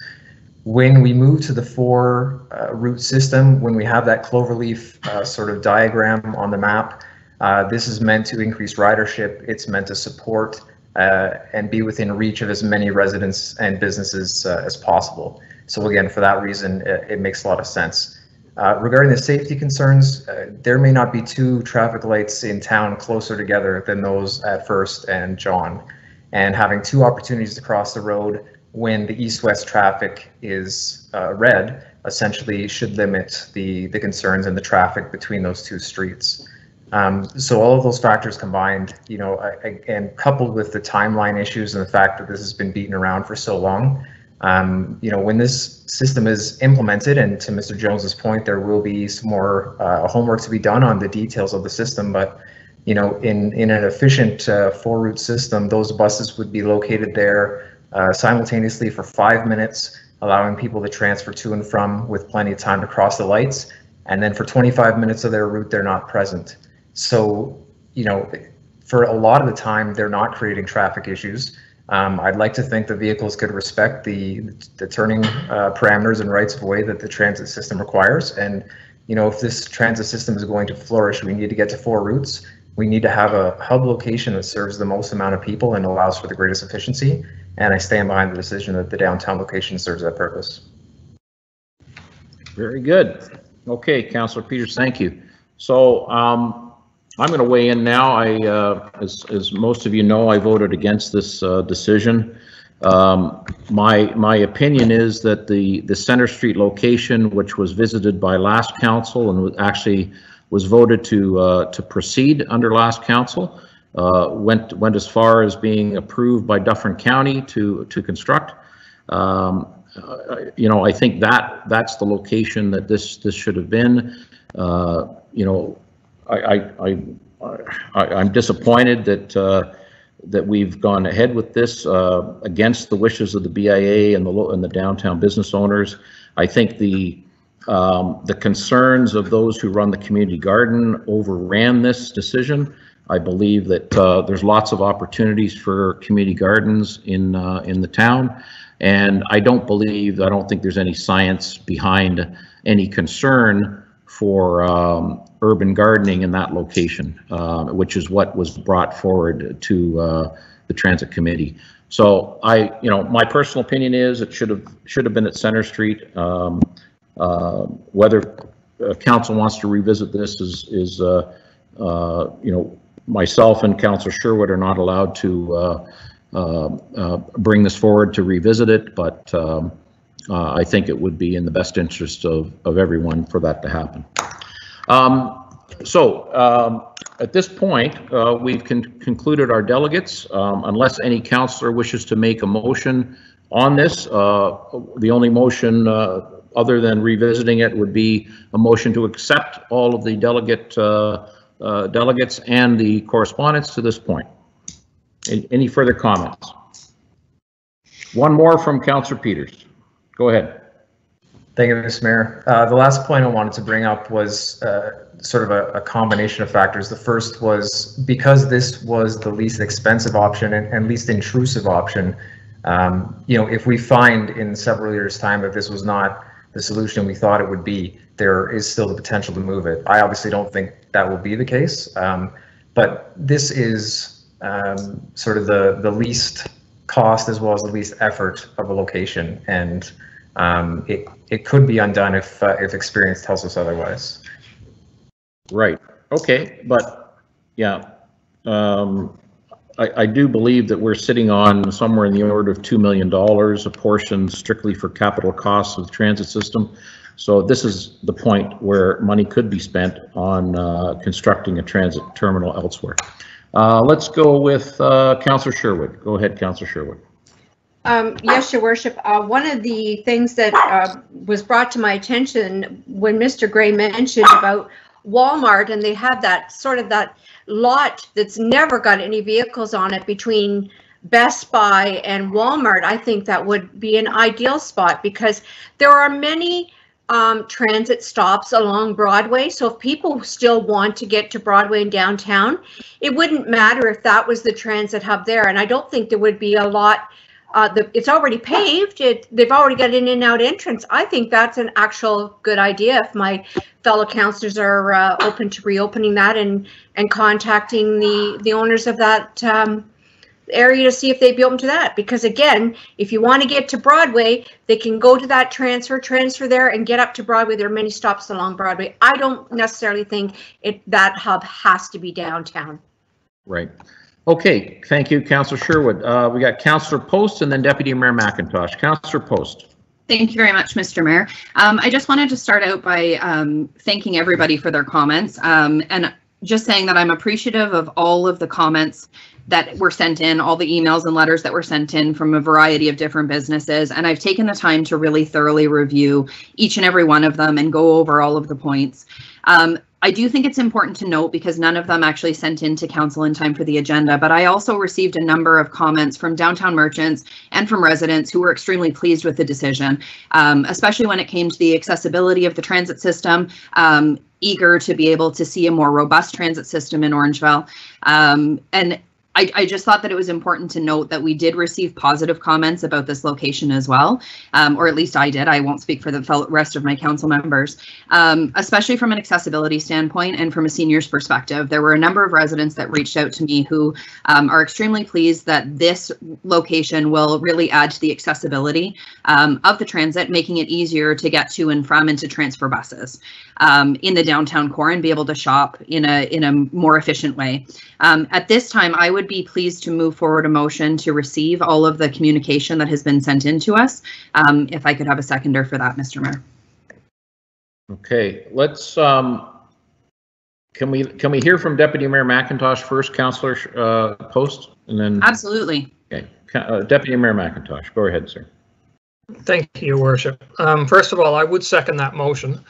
In regards to Councillor Sherwood's comments about the Walmart parking lot, if I could ask Mr. Jones to comment on that, because I personally did bring that up also at the Transit Committee meeting. So if Mr. Jones could just comment on that location. Mr. Jones. Through you, Your Worship, to Deputy Mayor McIntosh. The issue with that location is it's not as centrally located as the Broadway one. Right now, the transfer point on 4th Street is at the very east end of town, and because of it, we have some routes that are much longer than others, and this results in delays in that route, resulting in delays in the rest of the routes as the buses get back to transfer riders. Locating it up at the Walmart Plaza would push it sort of to the north end of town, again, not as centrally located as the others. There were a number of locations that were considered over several years with respect to a transfer point, and ultimately, as has been discussed, once the Westdale Plaza became a non-option, this location was considered the best. Right. Thank you. Thank you. Okay, so currently we have a motion on the floor from Councillor Post, seconded by Deputy Mayor McIntosh. Any further comment before we vote to accept these delegates and the letters that have been received, the correspondence received? Your Worship? Yes, Councillor Taylor. If I may, I think it's a sad situation that you know, we're up against in this. It's a battle that unfortunately you can't satisfy everyone, and we all took these jobs knowing that at some point you have to be on the wrong side of things with some people, and voting with your conscience and voting with the facts that you think are most pertinent to a situation is what brings you through. So again, I would just like to say I heard the comments, and you know, there's always lots of things to be learned when you're representing the place in which you live. I just feel that I'm going to stick to my guns on this, and I appreciate the advice and the thoughts from the community. Very good. Okay. Any further comments from councillors? None. Okay, so we're voting to receive these reports and the delegation notes with no further action at this point. Any in opposition? Seeing none, we have moved a motion to receive all of this information with no further action at this time. Okay, moving on. Thank you for all the delegations that came tonight. Next matter, as we move down, our staff reports. We are going to, did you want to take a break at this point? Okay, so we're going to We're going to take a 5-minute recess right now for some technical issues, and we will be back. And we're going to start off our staff reports with 12.6. We're just going to rework this when we come back in 5 minutes. Thank you, everyone.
Go ahead. Okay.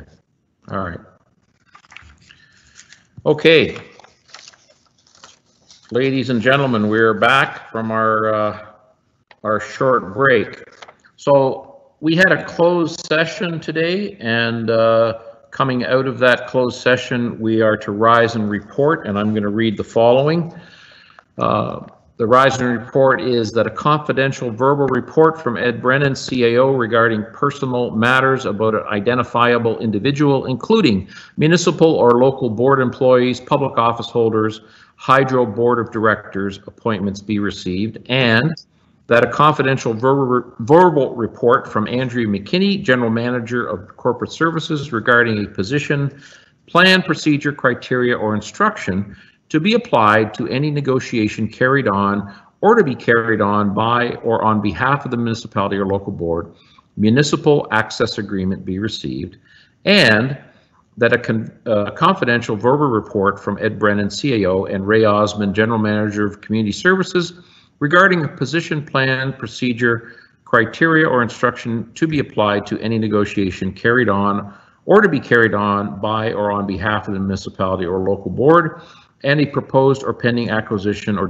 disposition of land by the municipality or local board, lease agreements be received, and that staff proceed as directed. That staff be directed to negotiate with the Twisters Gymnastics Club an agreement to defer rent for up to 6 months with a repayment plan for deferred rent repayment, and that town staff will report back once they've had a negotiation and discussion with Twisters Gymnastics Club. Okay, that's our rise and report coming out of close. Oh, we need a mover and seconder for that. Excuse me. Councillor Andrews, seconded by Councillor Sherwood. Any in opposition to that motion? Hearing none, that was passed unanimously. Thank you very much. Okay. Got to get back here, just a sec.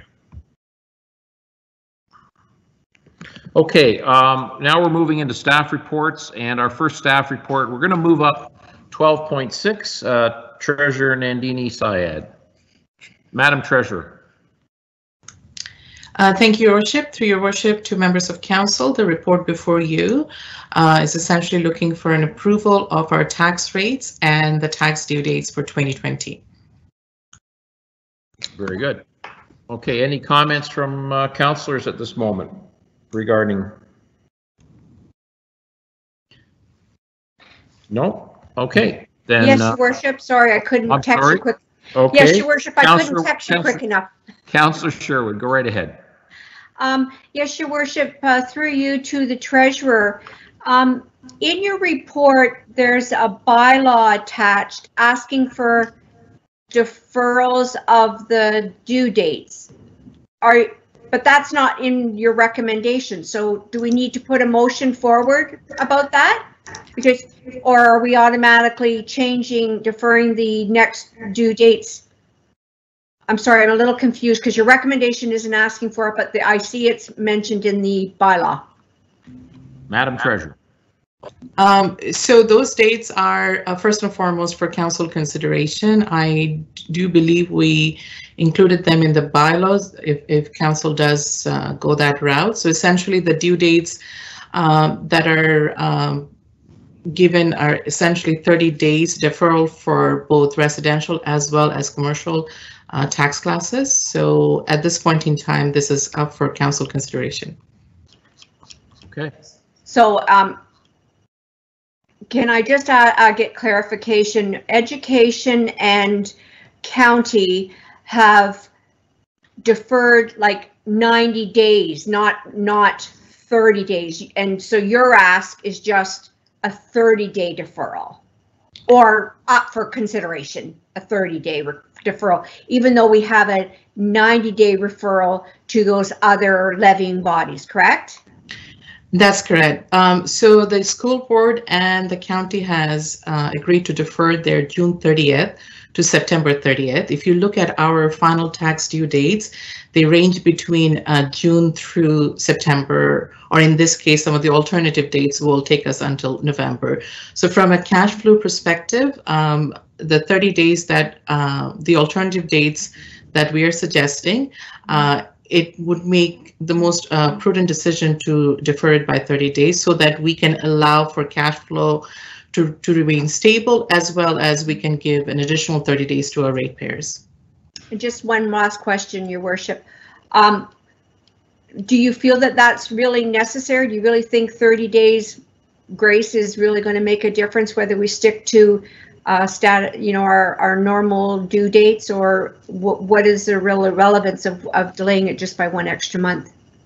Again, this, through Your Worship, to Councillor Sherwood, again, this is, I believe, one of the things that was mentioned back in March in the first COVID-19 emergency meeting that we held. Again, this is for council consideration. So this is now presented for council to debate and decide on it. So if council feels that there is no relevance to defer this by a month, then it would be up to the council. I'd like to put a motion that we keep the current due dates as per the original bylaw. Okay. All right. Do I have a seconder for that? Councillor Andrews. Councillor Andrews. All right. Any further discussion from councillors on Councillor Sherwood's motion?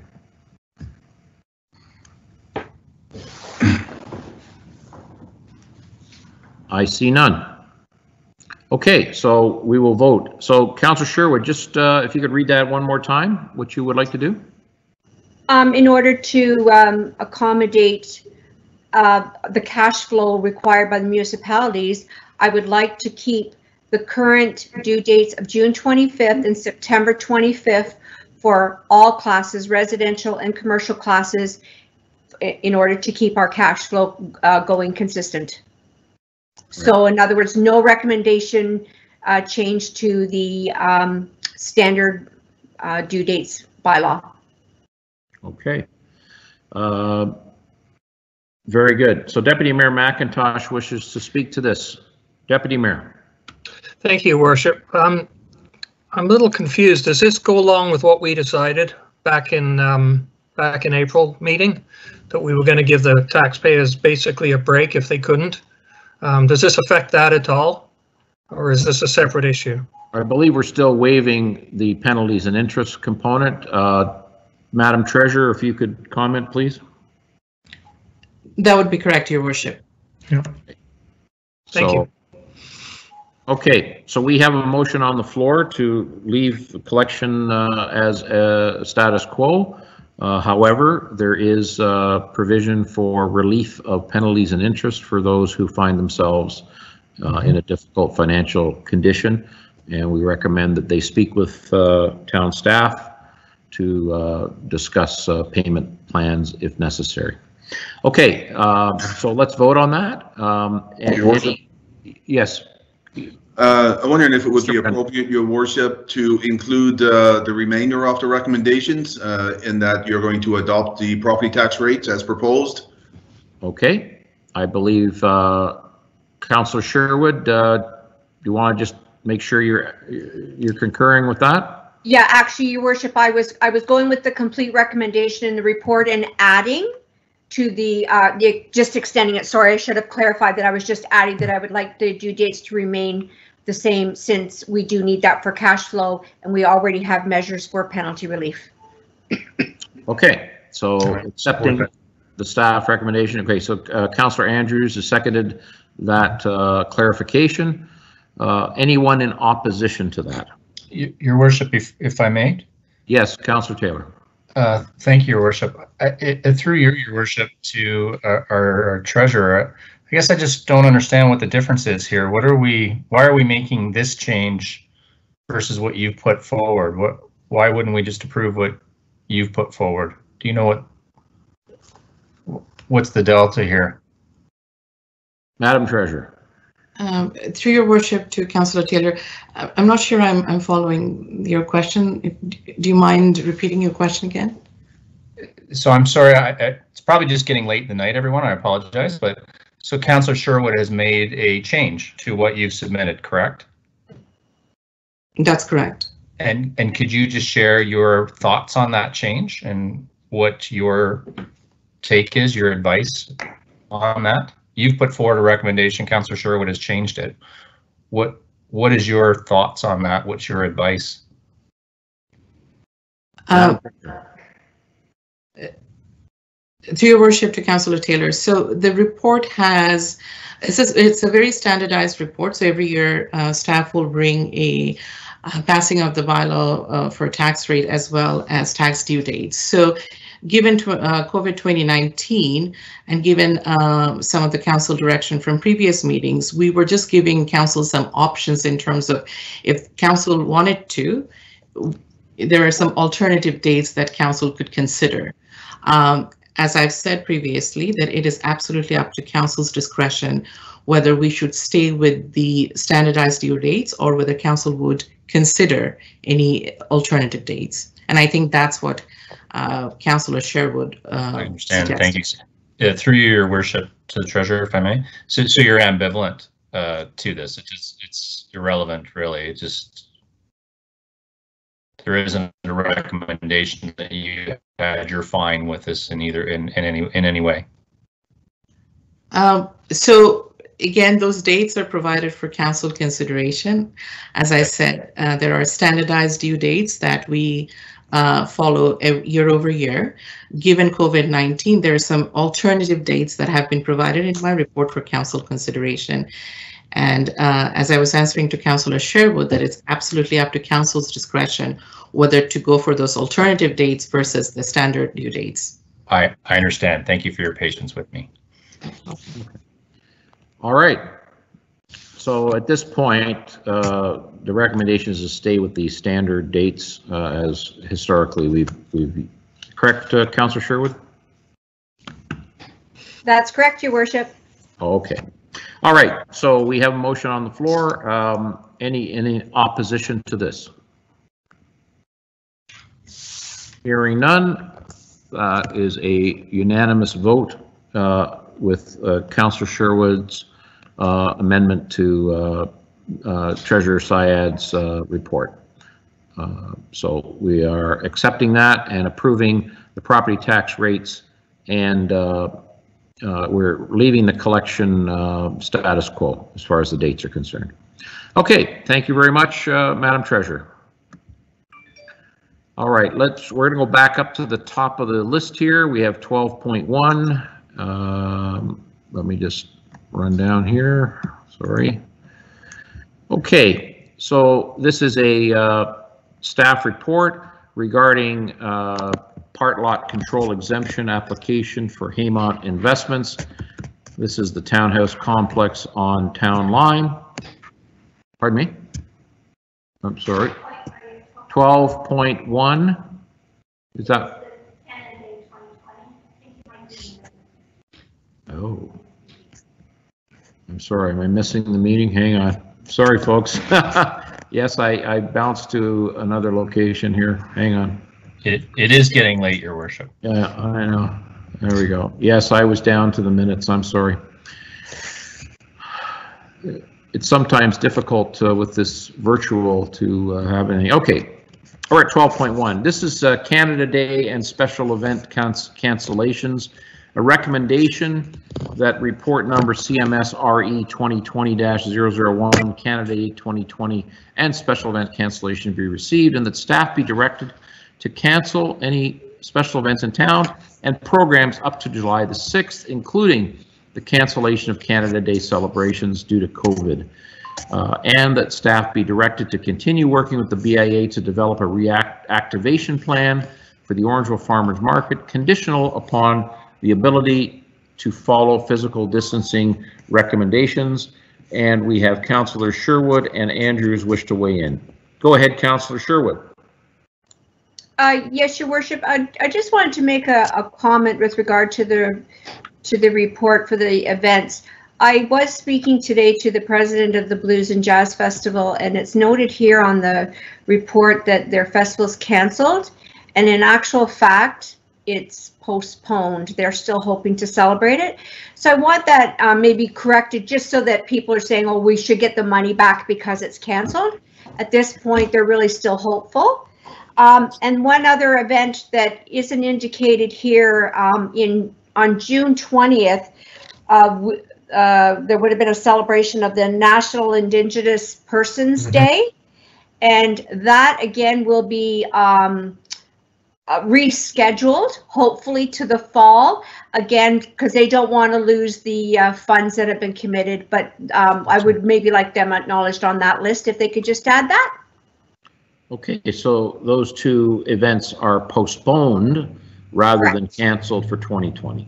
Right, like one isn't even mentioned there, but I just, if staff's kind of monitoring the different events, if they could just throw that one in. The schedule was June 20 for National Indigenous Persons Day, and yes, the Blues and Jazz are hoping to postpone. Very good. Thank you, Councillor Sherwood. We will add that to this recommendation. Councillor Andrews, you wish to speak? Yes, I do. Thank you very much, Your Worship, and to just echo Councillor Sherwood's point with the DCCRC and National Indigenous Peoples Day. In speaking with the organization, again, they have indicated the proposed schedule of that event, which was originally scheduled for June, to a new date in September. A potential date is September 19th, 2020, and that is, of course, if allowances are made for public gatherings and other things. My one question that I do have is pertaining to Canada Day, and I know that all the members of council, we were gathered last year, as you recall, where we got together, celebrated in several locations, and then truly embraced what this community and country is for. And, you know, during these trying times that we continue to go through, I'm wondering if there might be a possibility, or even if it has been discussed through Mr. Osmond's office, on doing something virtually. And I know that you take a look at some things that have happened in many communities where communities get together virtually. We've had a variety of different fundraisers that have been, of course, conducted worldwide, and I'm not suggesting that something would be constructed at that magnitude, but for us to just basically, you know, not do anything, I think would be disappointing. So I'm wondering if there had been some discussion through Mr. Osmond's area, because again, Mr. Osmond's department typically in the past has had some responsibility for Canada Day celebrations. So I pose the question to Mr. Osmond if this might be under consideration. Mr. Osmond. Thank you, Your Worship. Through you to Councillor Andrews. Yes, we are looking at a plan right now. We're going to bring forward a plan once we finish some of the detail, but one of the ideas would be the virtual side, doing a virtual piece for Canada Day. We're looking at ideas such as turning the town red, doing some lighting and that kind of thing around town. Also asking residents to put a nice flashy, some hearts and crafts if you would, or something, some kind of signs in front of their homes, flags, whatever the case might be. We'll be also talking to the BIA and talking to a bunch of other partners that may want to get involved with us. The small flags, as an example, we're talking to the federal government, giving us more of those little mini flags and those kinds of things. So we're trying to put together a plan that keeps people involved with Canada Day and celebrating as best we can. And we're also going to be looking at the idea of downloading and having people download the virtual Canada Day from Ottawa. Which is being done through the federal government. So that's something that's in the works right now with bands and so on and so forth across Canada. And so there's a few things happening behind the scenes. We're just not quite ready to launch yet, but it's something that we have recognized. I would advise council that we did receive our grant that just came in actually a couple of days ago. It was late because of COVID. They've delayed a whole bunch of things, but they have given us a longer window to put something together and to use our funding for things like virtual, and come up with some other ideas that we may be able to put off a Canada Day without the fireworks and those kinds of things. So we're working on that right now. Thank you, Mr. Osmond. That's great to hear. Thank you. We've all been enjoying some virtual music internationally and locally. Perhaps we can gather and listen to some music on Canada Day as well. And you know, some other municipalities all over the world have been banging pots and carrying on. Maybe we can get the town together and bang some pots on Canada Day to celebrate this wonderful country, and hopefully by then we'll have a little better understanding of COVID and how we're getting back to some semblance of normalcy at that point. I know we did receive correspondence today from the Salvation Army, who wishes to participate in giving flags. This would be the flags that attach to a car. Their proposal was 1,000 of them, and they want to continue discussions with the town. So Mr. Osmond's aware of this, and he will be reaching out to them, hopefully to include them in our celebration of Canada Day. So thank you. Any further comments from councillors? Okay, seeing none, we just want to receive that report and direct staff to continue working also with the BIA on virtual Orangeville Farmers Market and whatever can be done. May I have a motion on that matter? Peters. Peters, seconded by Sherwood. I see any in opposition. Hearing none, we have passed that unanimously. Moving on to 12.2, COVID Business Impact Survey. Now, is this Ruth Phillips on the line? Ruth, did you wish to speak to this, or?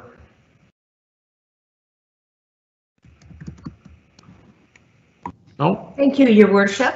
No, it was just an information report, really, to give Council an update on some of the results that came out of the first survey that we conducted. We conducted our first COVID survey with businesses early in the game, between March 31st and April 6th, to give us a good benchmark to move forward with as we move through our recovery process. We'll go back and we'll be doing future surveying. And this was really just to give Council a sense of where the community was at the onset of the COVID and our responses to it at that point, as well as to give Council an indication of some of the initiatives that we're working on right now to support our business community. Great.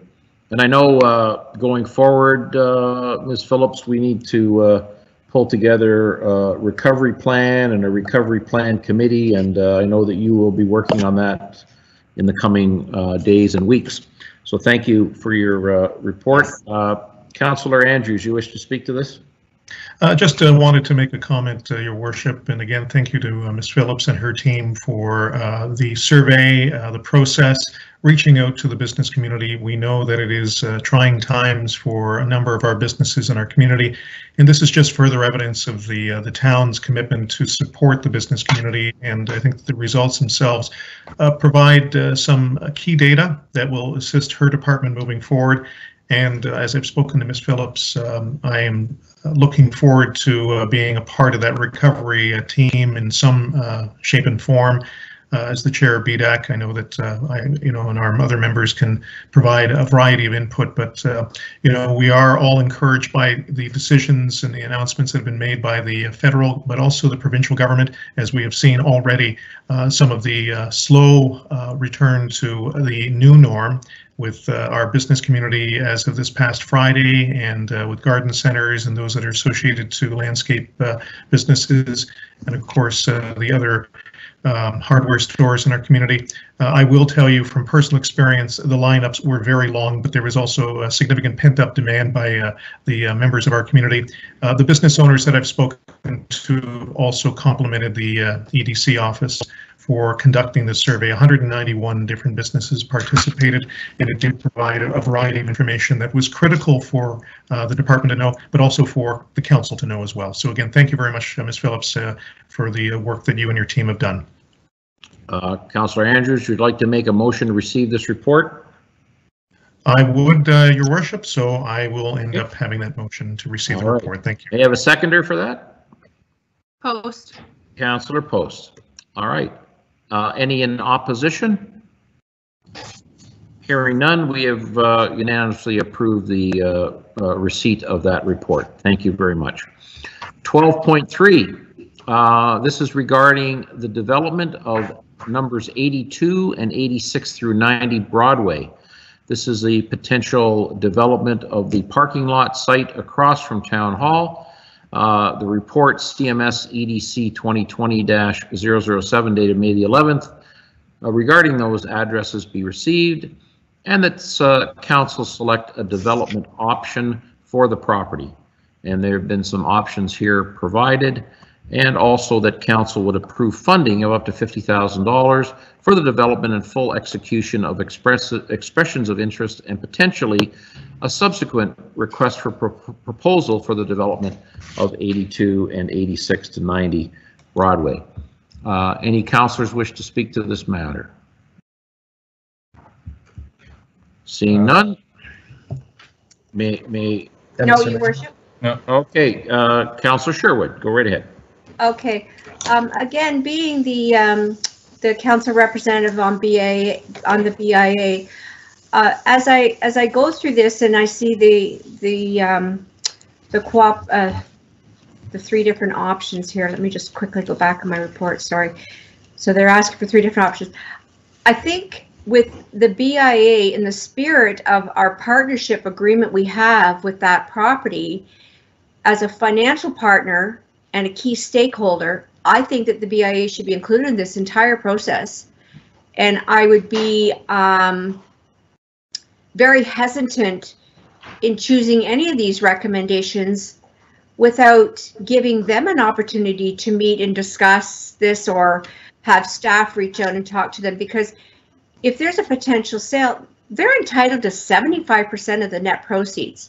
So we need to show, adhere to our partnership agreement and bring them on board and get some insight. Like I would see, like, for example, staff's recommending three different options, and in my opinion, why maybe the BIA would want all of those options to be part of the EOI. So again, I was wondering if there's any way that we could defer this and ask staff to send this to the BIA in spirit of our partnership agreement.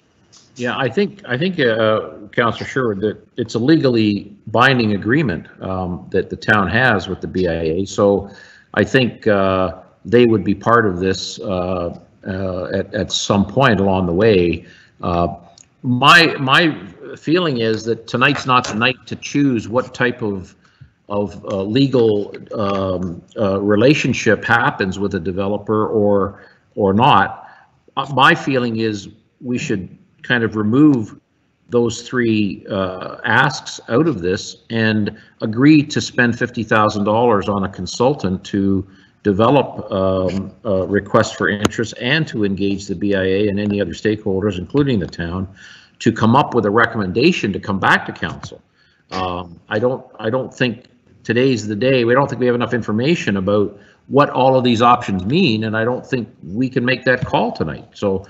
And your worship, just to follow up, again, we have this partnership agreement with them.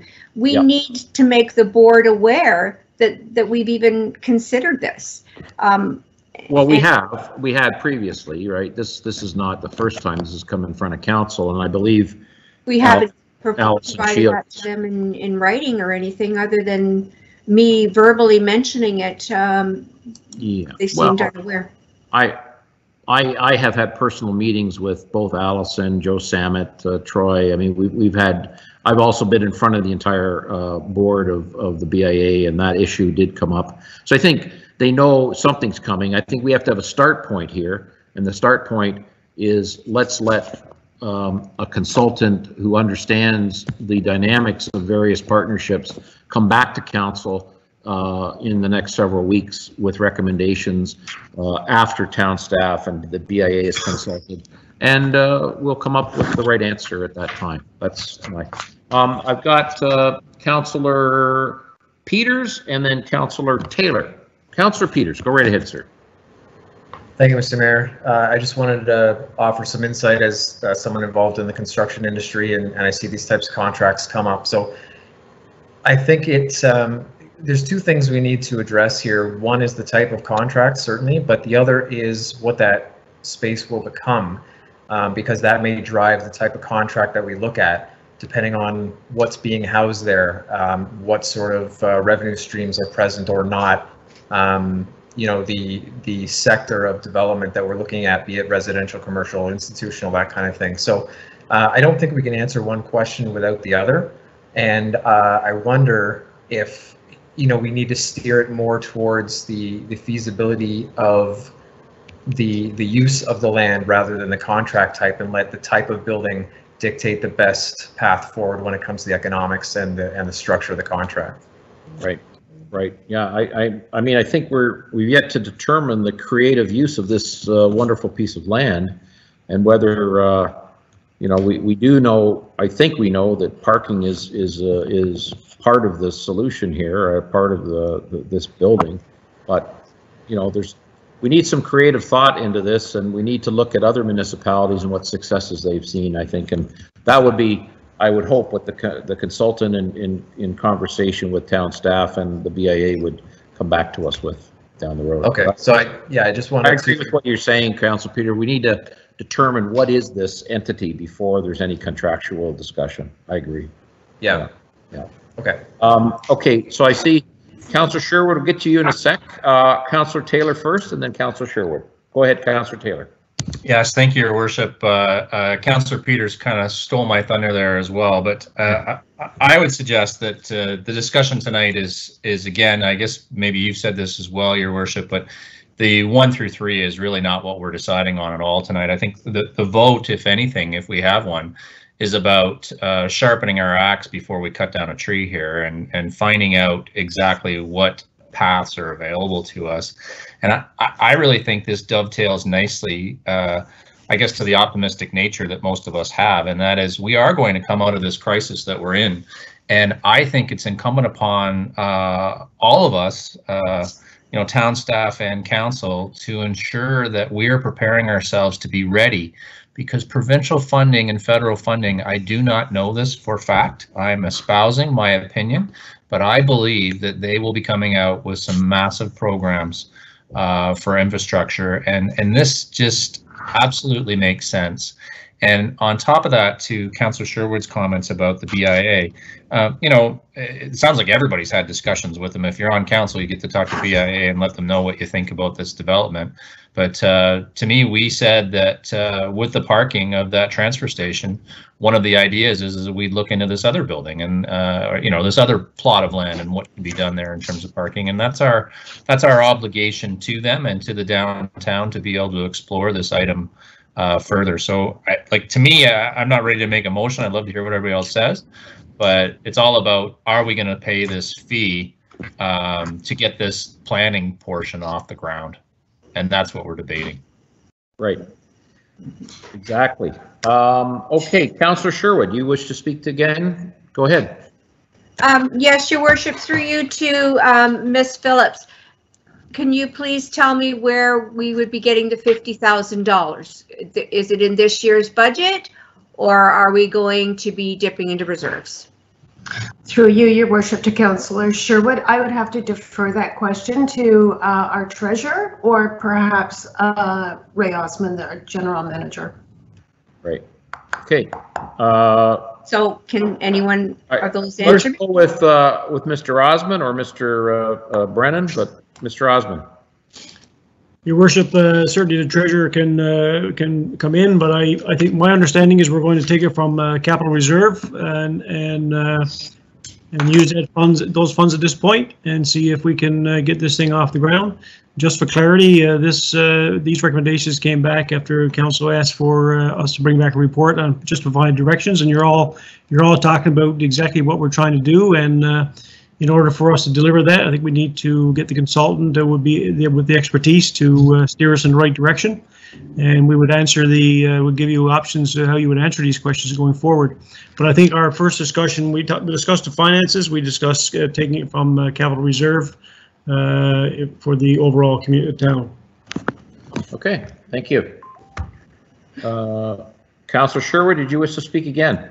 Yes, Your Worship. Last go. That's yes, it. Your Worship. I'm just basically going to let you know that because this isn't in the budget, that I will not be supporting it, and I would hope that staff could bring it back to the 2021 budget.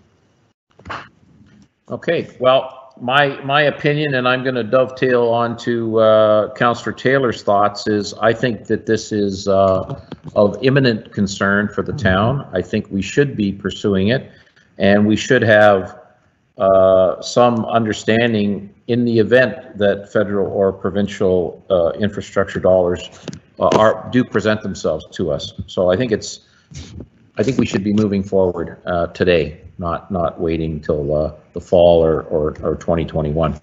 My personal opinion. Okay, I've got. I guess that's it. Any other comments from councillors on this matter? So, yes, go ahead, Councillor Taylor.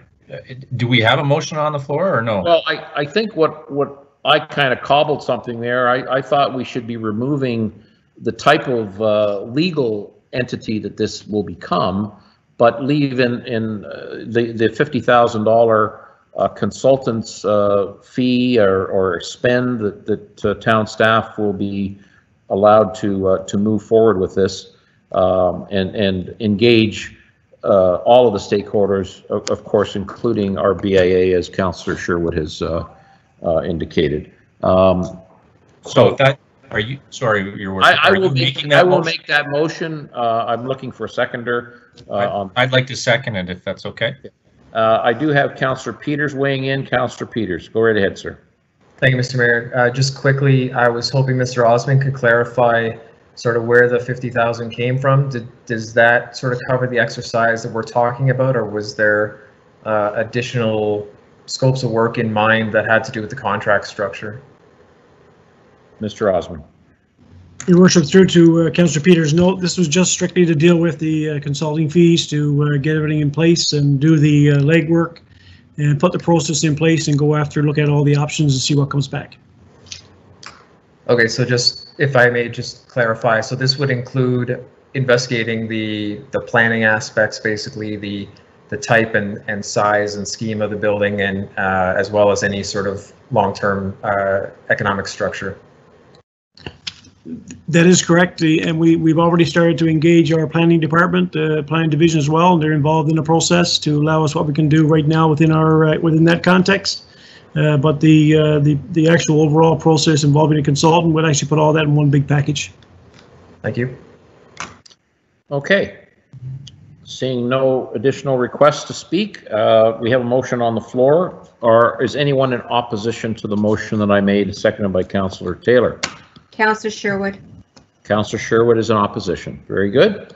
So this motion passes 6-1 with Councillor Sherwood in opposition. Thank you.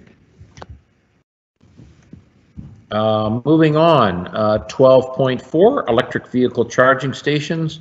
This is a report ISENV 2020-09 regarding electric vehicle charging stations for corporate fleet. This is for vehicles that the town may acquire going forward. Electric vehicles that the town may acquire. County of Dufferin is going ahead with an application for 20 EV charging stations, of which the town is being apportioned 6 in total.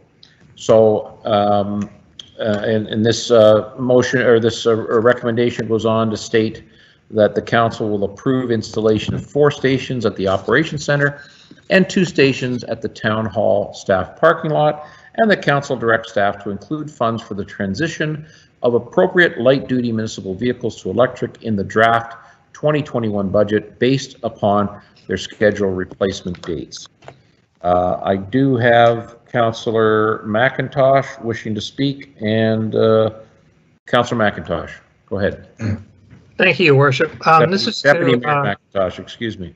That's okay. I know who I am. Sorry. That's okay. This is to Mr. Brennan. Does he know how many vehicles we'll be replacing next year as scheduled? Mr. Brennan. Your Worship, through you, I apologize. I do not have that information. Okay. Okay.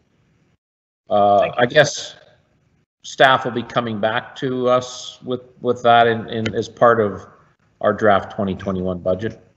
I would state, Your Worship, that for electric vehicles, we would probably look at our building a bylaw vehicles first, the smaller cars that we would have to address, and we can follow up to know exactly when they were scheduled to be replaced. And of course, we would put forward it will be more expensive for electric vehicles, but we will put that forward in our budget, and council can make the decision at that time. Right, and I did have a conversation, Mr. Brennan, with Allison Miles about you know, the report. I guess the operational costs need to be included in that report as well, an estimate going forward as to what the savings would be with EV going forward. Right. So I've got Councillor Andrews and then Councillor Peters. Councillor Andrews, go ahead, sir. Great, thank you very much, Your Worship, and thank you for also bringing forth the, I'm not sure if it was just an omission, but I think moving forward, getting the costs to the fleet, I think that's very important. I'm very pleased to see that there are options here in partnership with the county, and the idea that the costs to share this installation is going to be important. I do like the idea of having, of course, the EV stations, the level 2 chargers that would be located at the town hall. The one question, and I'm not sure who this would be directed to, either to Mr. Osmond, to Mr. Jones, or you know, whomever, but regarding utilization and/or timelines for the proposal. It may be premature until something's installed, but with the idea of having a level 2 charger that enables more than one vehicle to be charged, will staff who will be using that, those chargers, will they be incurring costs? We do have, of course, the location across the road from Town Hall, and again, that's probably more out of curiosity to see how, and it may be, again, too early to talk about the operational implementation, but I would hope that that would be at least discussed in some capacity as this particular initiative moves forward. Right. Okay. Any further comment there, Mr. Osmond? I'll make a quick comment through you to Councillor Andrews. Absolutely, I think that the overall process will involve the operational costs, which will also, from my perspective, putting on my revenue hat, I would take a look at the business part of that operation and see how we would actually generate revenue from it, not unlike what we're doing across the street. Right. Thank you. Okay, we've got Councillor Peters and then Councillor Sherwood. Councillor Peters. Thanks, Mr. Mayor. Very pleased to see this come through. I think it builds on some discussions we had during the budget about the incremental cost to go to electric vehicles. I think the timing is correct, and partnering with the county offers some savings. And obviously, anytime we can dip into a program to boost our infrastructure, it's good for everyone. So I'd be happy to make the motion as is. Great. Thank you, Councillor Peters. Let me ask for Councillor Sherwood's comments, and then we'll get a seconder for you. Councillor Sherwood. Yes, Your Worship, I have a few things I wanted to question and comment. First off, I would like to ask, is this just strictly for staff, or is for the general public? The next municipal fleet only, Councillor Sherwood. Okay, has there been any consideration about putting a level 3 charging station in there, which should offer a quicker charge? And also, if the town is successful, or if this application is successful, are we committed to having to come up with those funds in 2019? I believe this is a grant proposal, and that monies are being sought after by Dufferin County with the town of Orangeville as a partner in that application for grant money. Is that not correct, Mr. Osmond? You can, or I'm sorry. Yes, Your Worship. Yes, Your Worship. That is correct. It'll be a joint application with the various municipalities in the county, involved with the county itself. And are there any, I guess Councillor Sherwood is asking, are there any municipal funds being required as part of this installation? The report mentions $30,000, Your Worship. There would be a portion of dollars, and as Mr. Brennan alluded to, we would bring that in the 2021 budget discussions. And Your Worship, just to follow up on my question about a level 3 charging station. Right. I don't know if Mr. Osmond or Ms. McKinney, you want to weigh in on this? I know Ms. Miles was involved in this. Ms. McKinney, do you know the answer to that question? I apologize, Your Worship, I do not. Yeah. I think what our ask is following in whatever the county had and partnering with the county on their application. So I guess we don't know. Okay, I know. well, I'll withdraw that because this is just meant for municipal fleet only and not for the general public. I had to have somebody from the general public ask for level 3 charging stations. There isn't one in town. There may be some at the local dealerships, but none specifically. And I know we were going to locate, we had approved almost immediately at the beginning of our term of council, an application for a company to put a level 3 charging station out at the tourism building. So I guess that's still in the works. Actually, that grant was turned down, as I understand, Councillor Sherwood. But the level 3 charging stations are much more expensive, and so I think the county has determined that this type of charging station is the appropriate one for use by municipal vehicles. So that being said, we have Councillor Peters making a motion to move ahead with this proposal. Do we have a seconder? I'll second, Your Worship. Councillor Andrews is seconding this.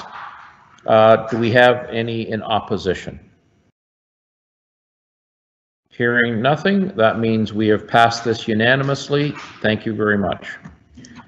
Okay, moving ahead now to 12.6 we've already dealt with, so we have some correspondence here.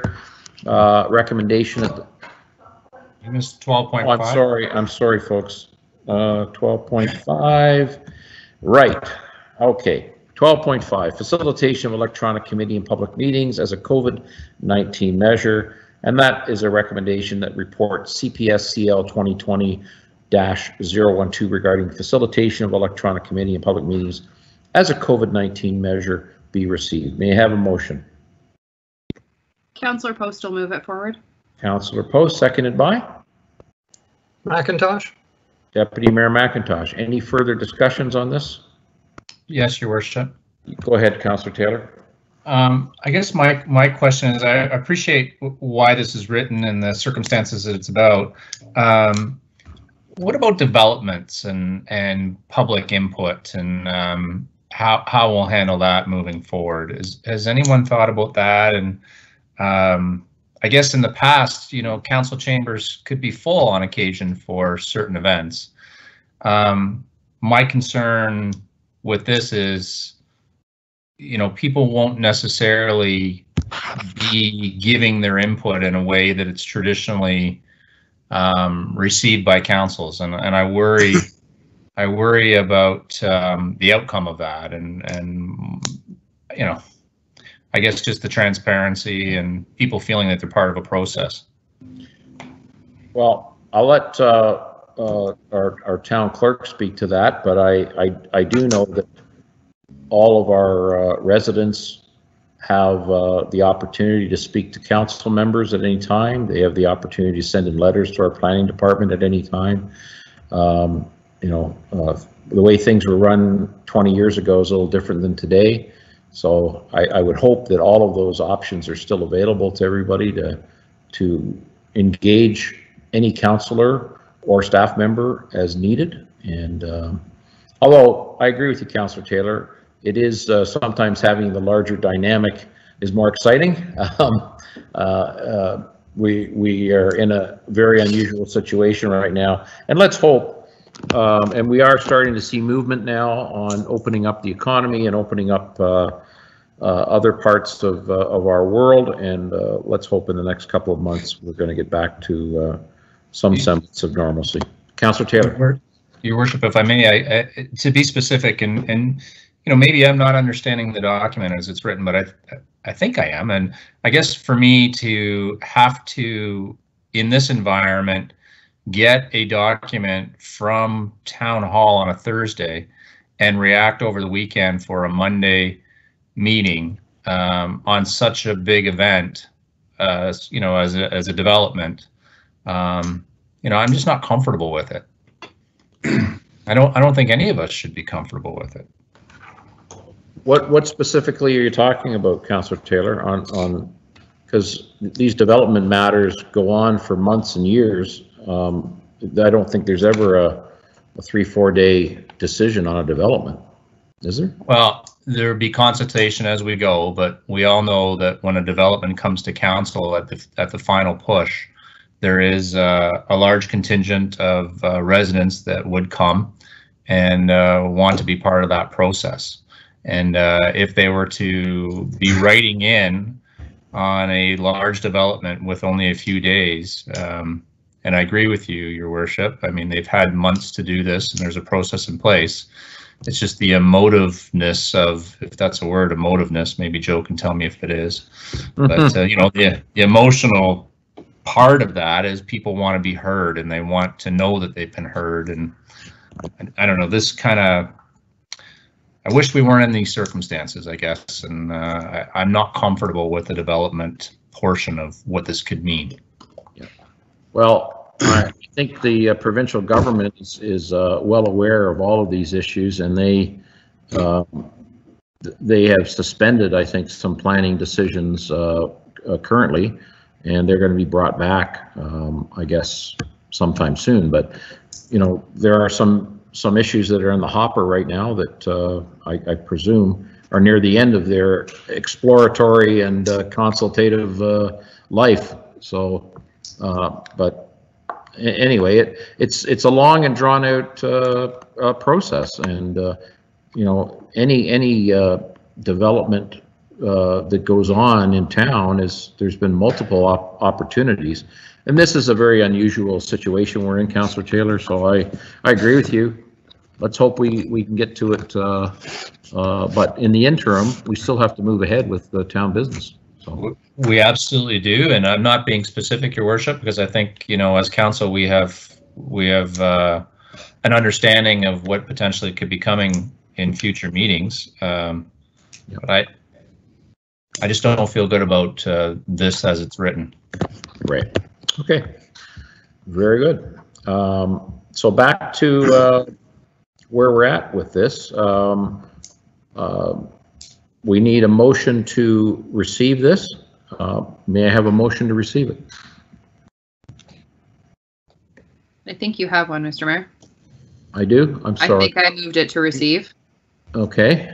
And I think Deputy Mayor seconded it. Who seconded it? I'm sorry? I think it was the Deputy Mayor seconded it. That's correct. Sorry. Yeah. It's late again. Along here. I'm sorry. I apologize.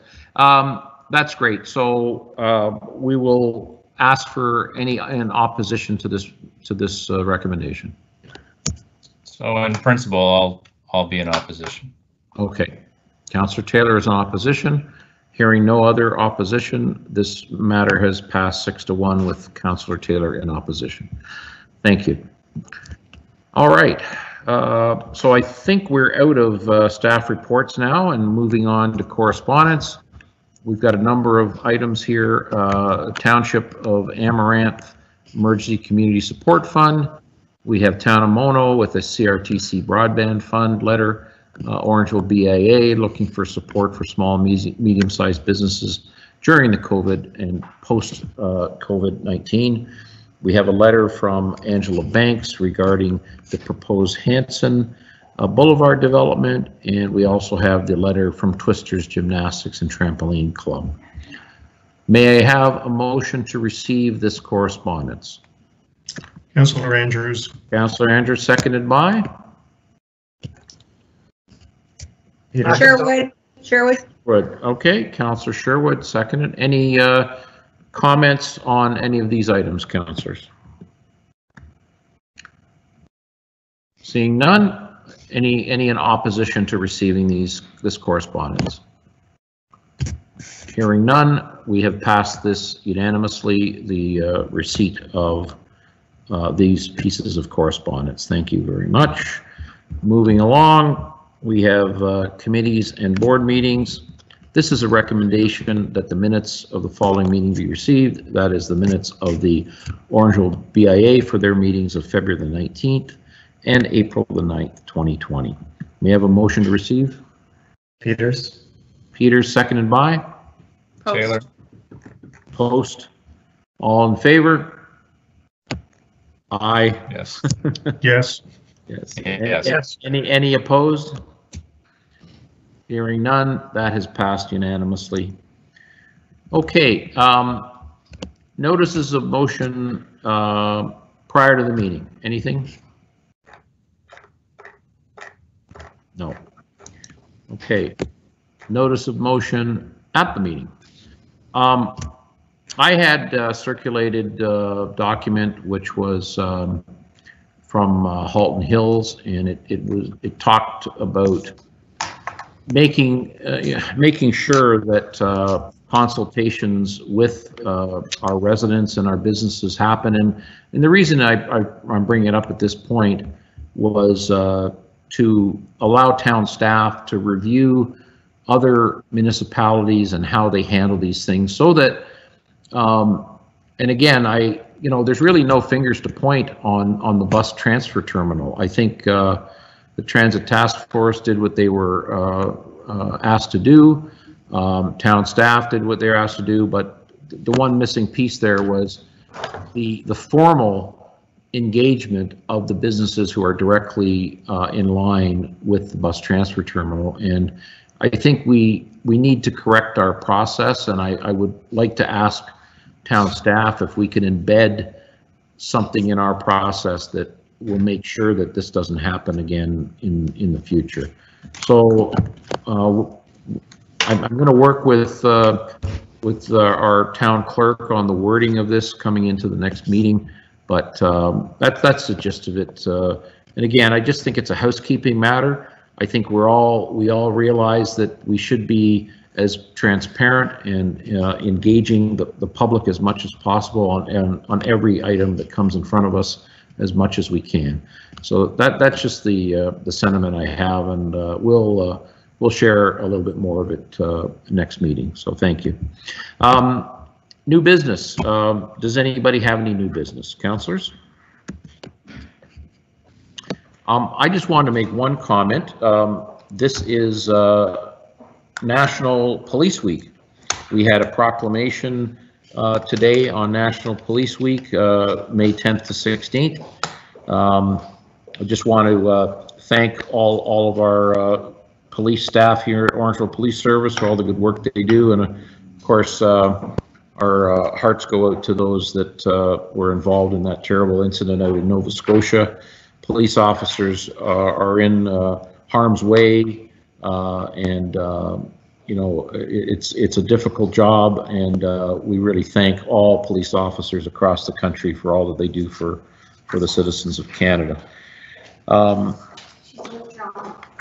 Okay, so if there's no other new business, we need to go on to COVID-19 questions and answers. Madam Clerk? Your Worship? Yes, I'm sorry. Is that Councillor Taylor? It is, yeah. Just okay, one small update for everyone. So we are, can you hear me okay? Yes, I can hear you. Sorry. So we are one of the few committees still having committee meetings.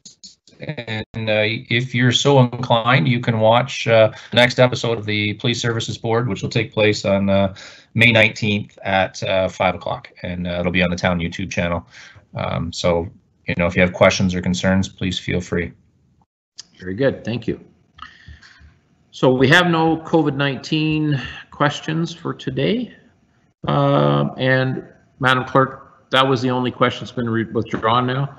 Okay, so we do have no questions for question period, and now we're moving on to our confirmatory bylaws, and I'll just read them out here. Recommendation that the bylaws listed below be read 3 times and finally pass. A bylaw to provide for the levy and collection of taxes required for the town of Orangeville for the year 2020 and for the collection of County of Dufferin and education taxes.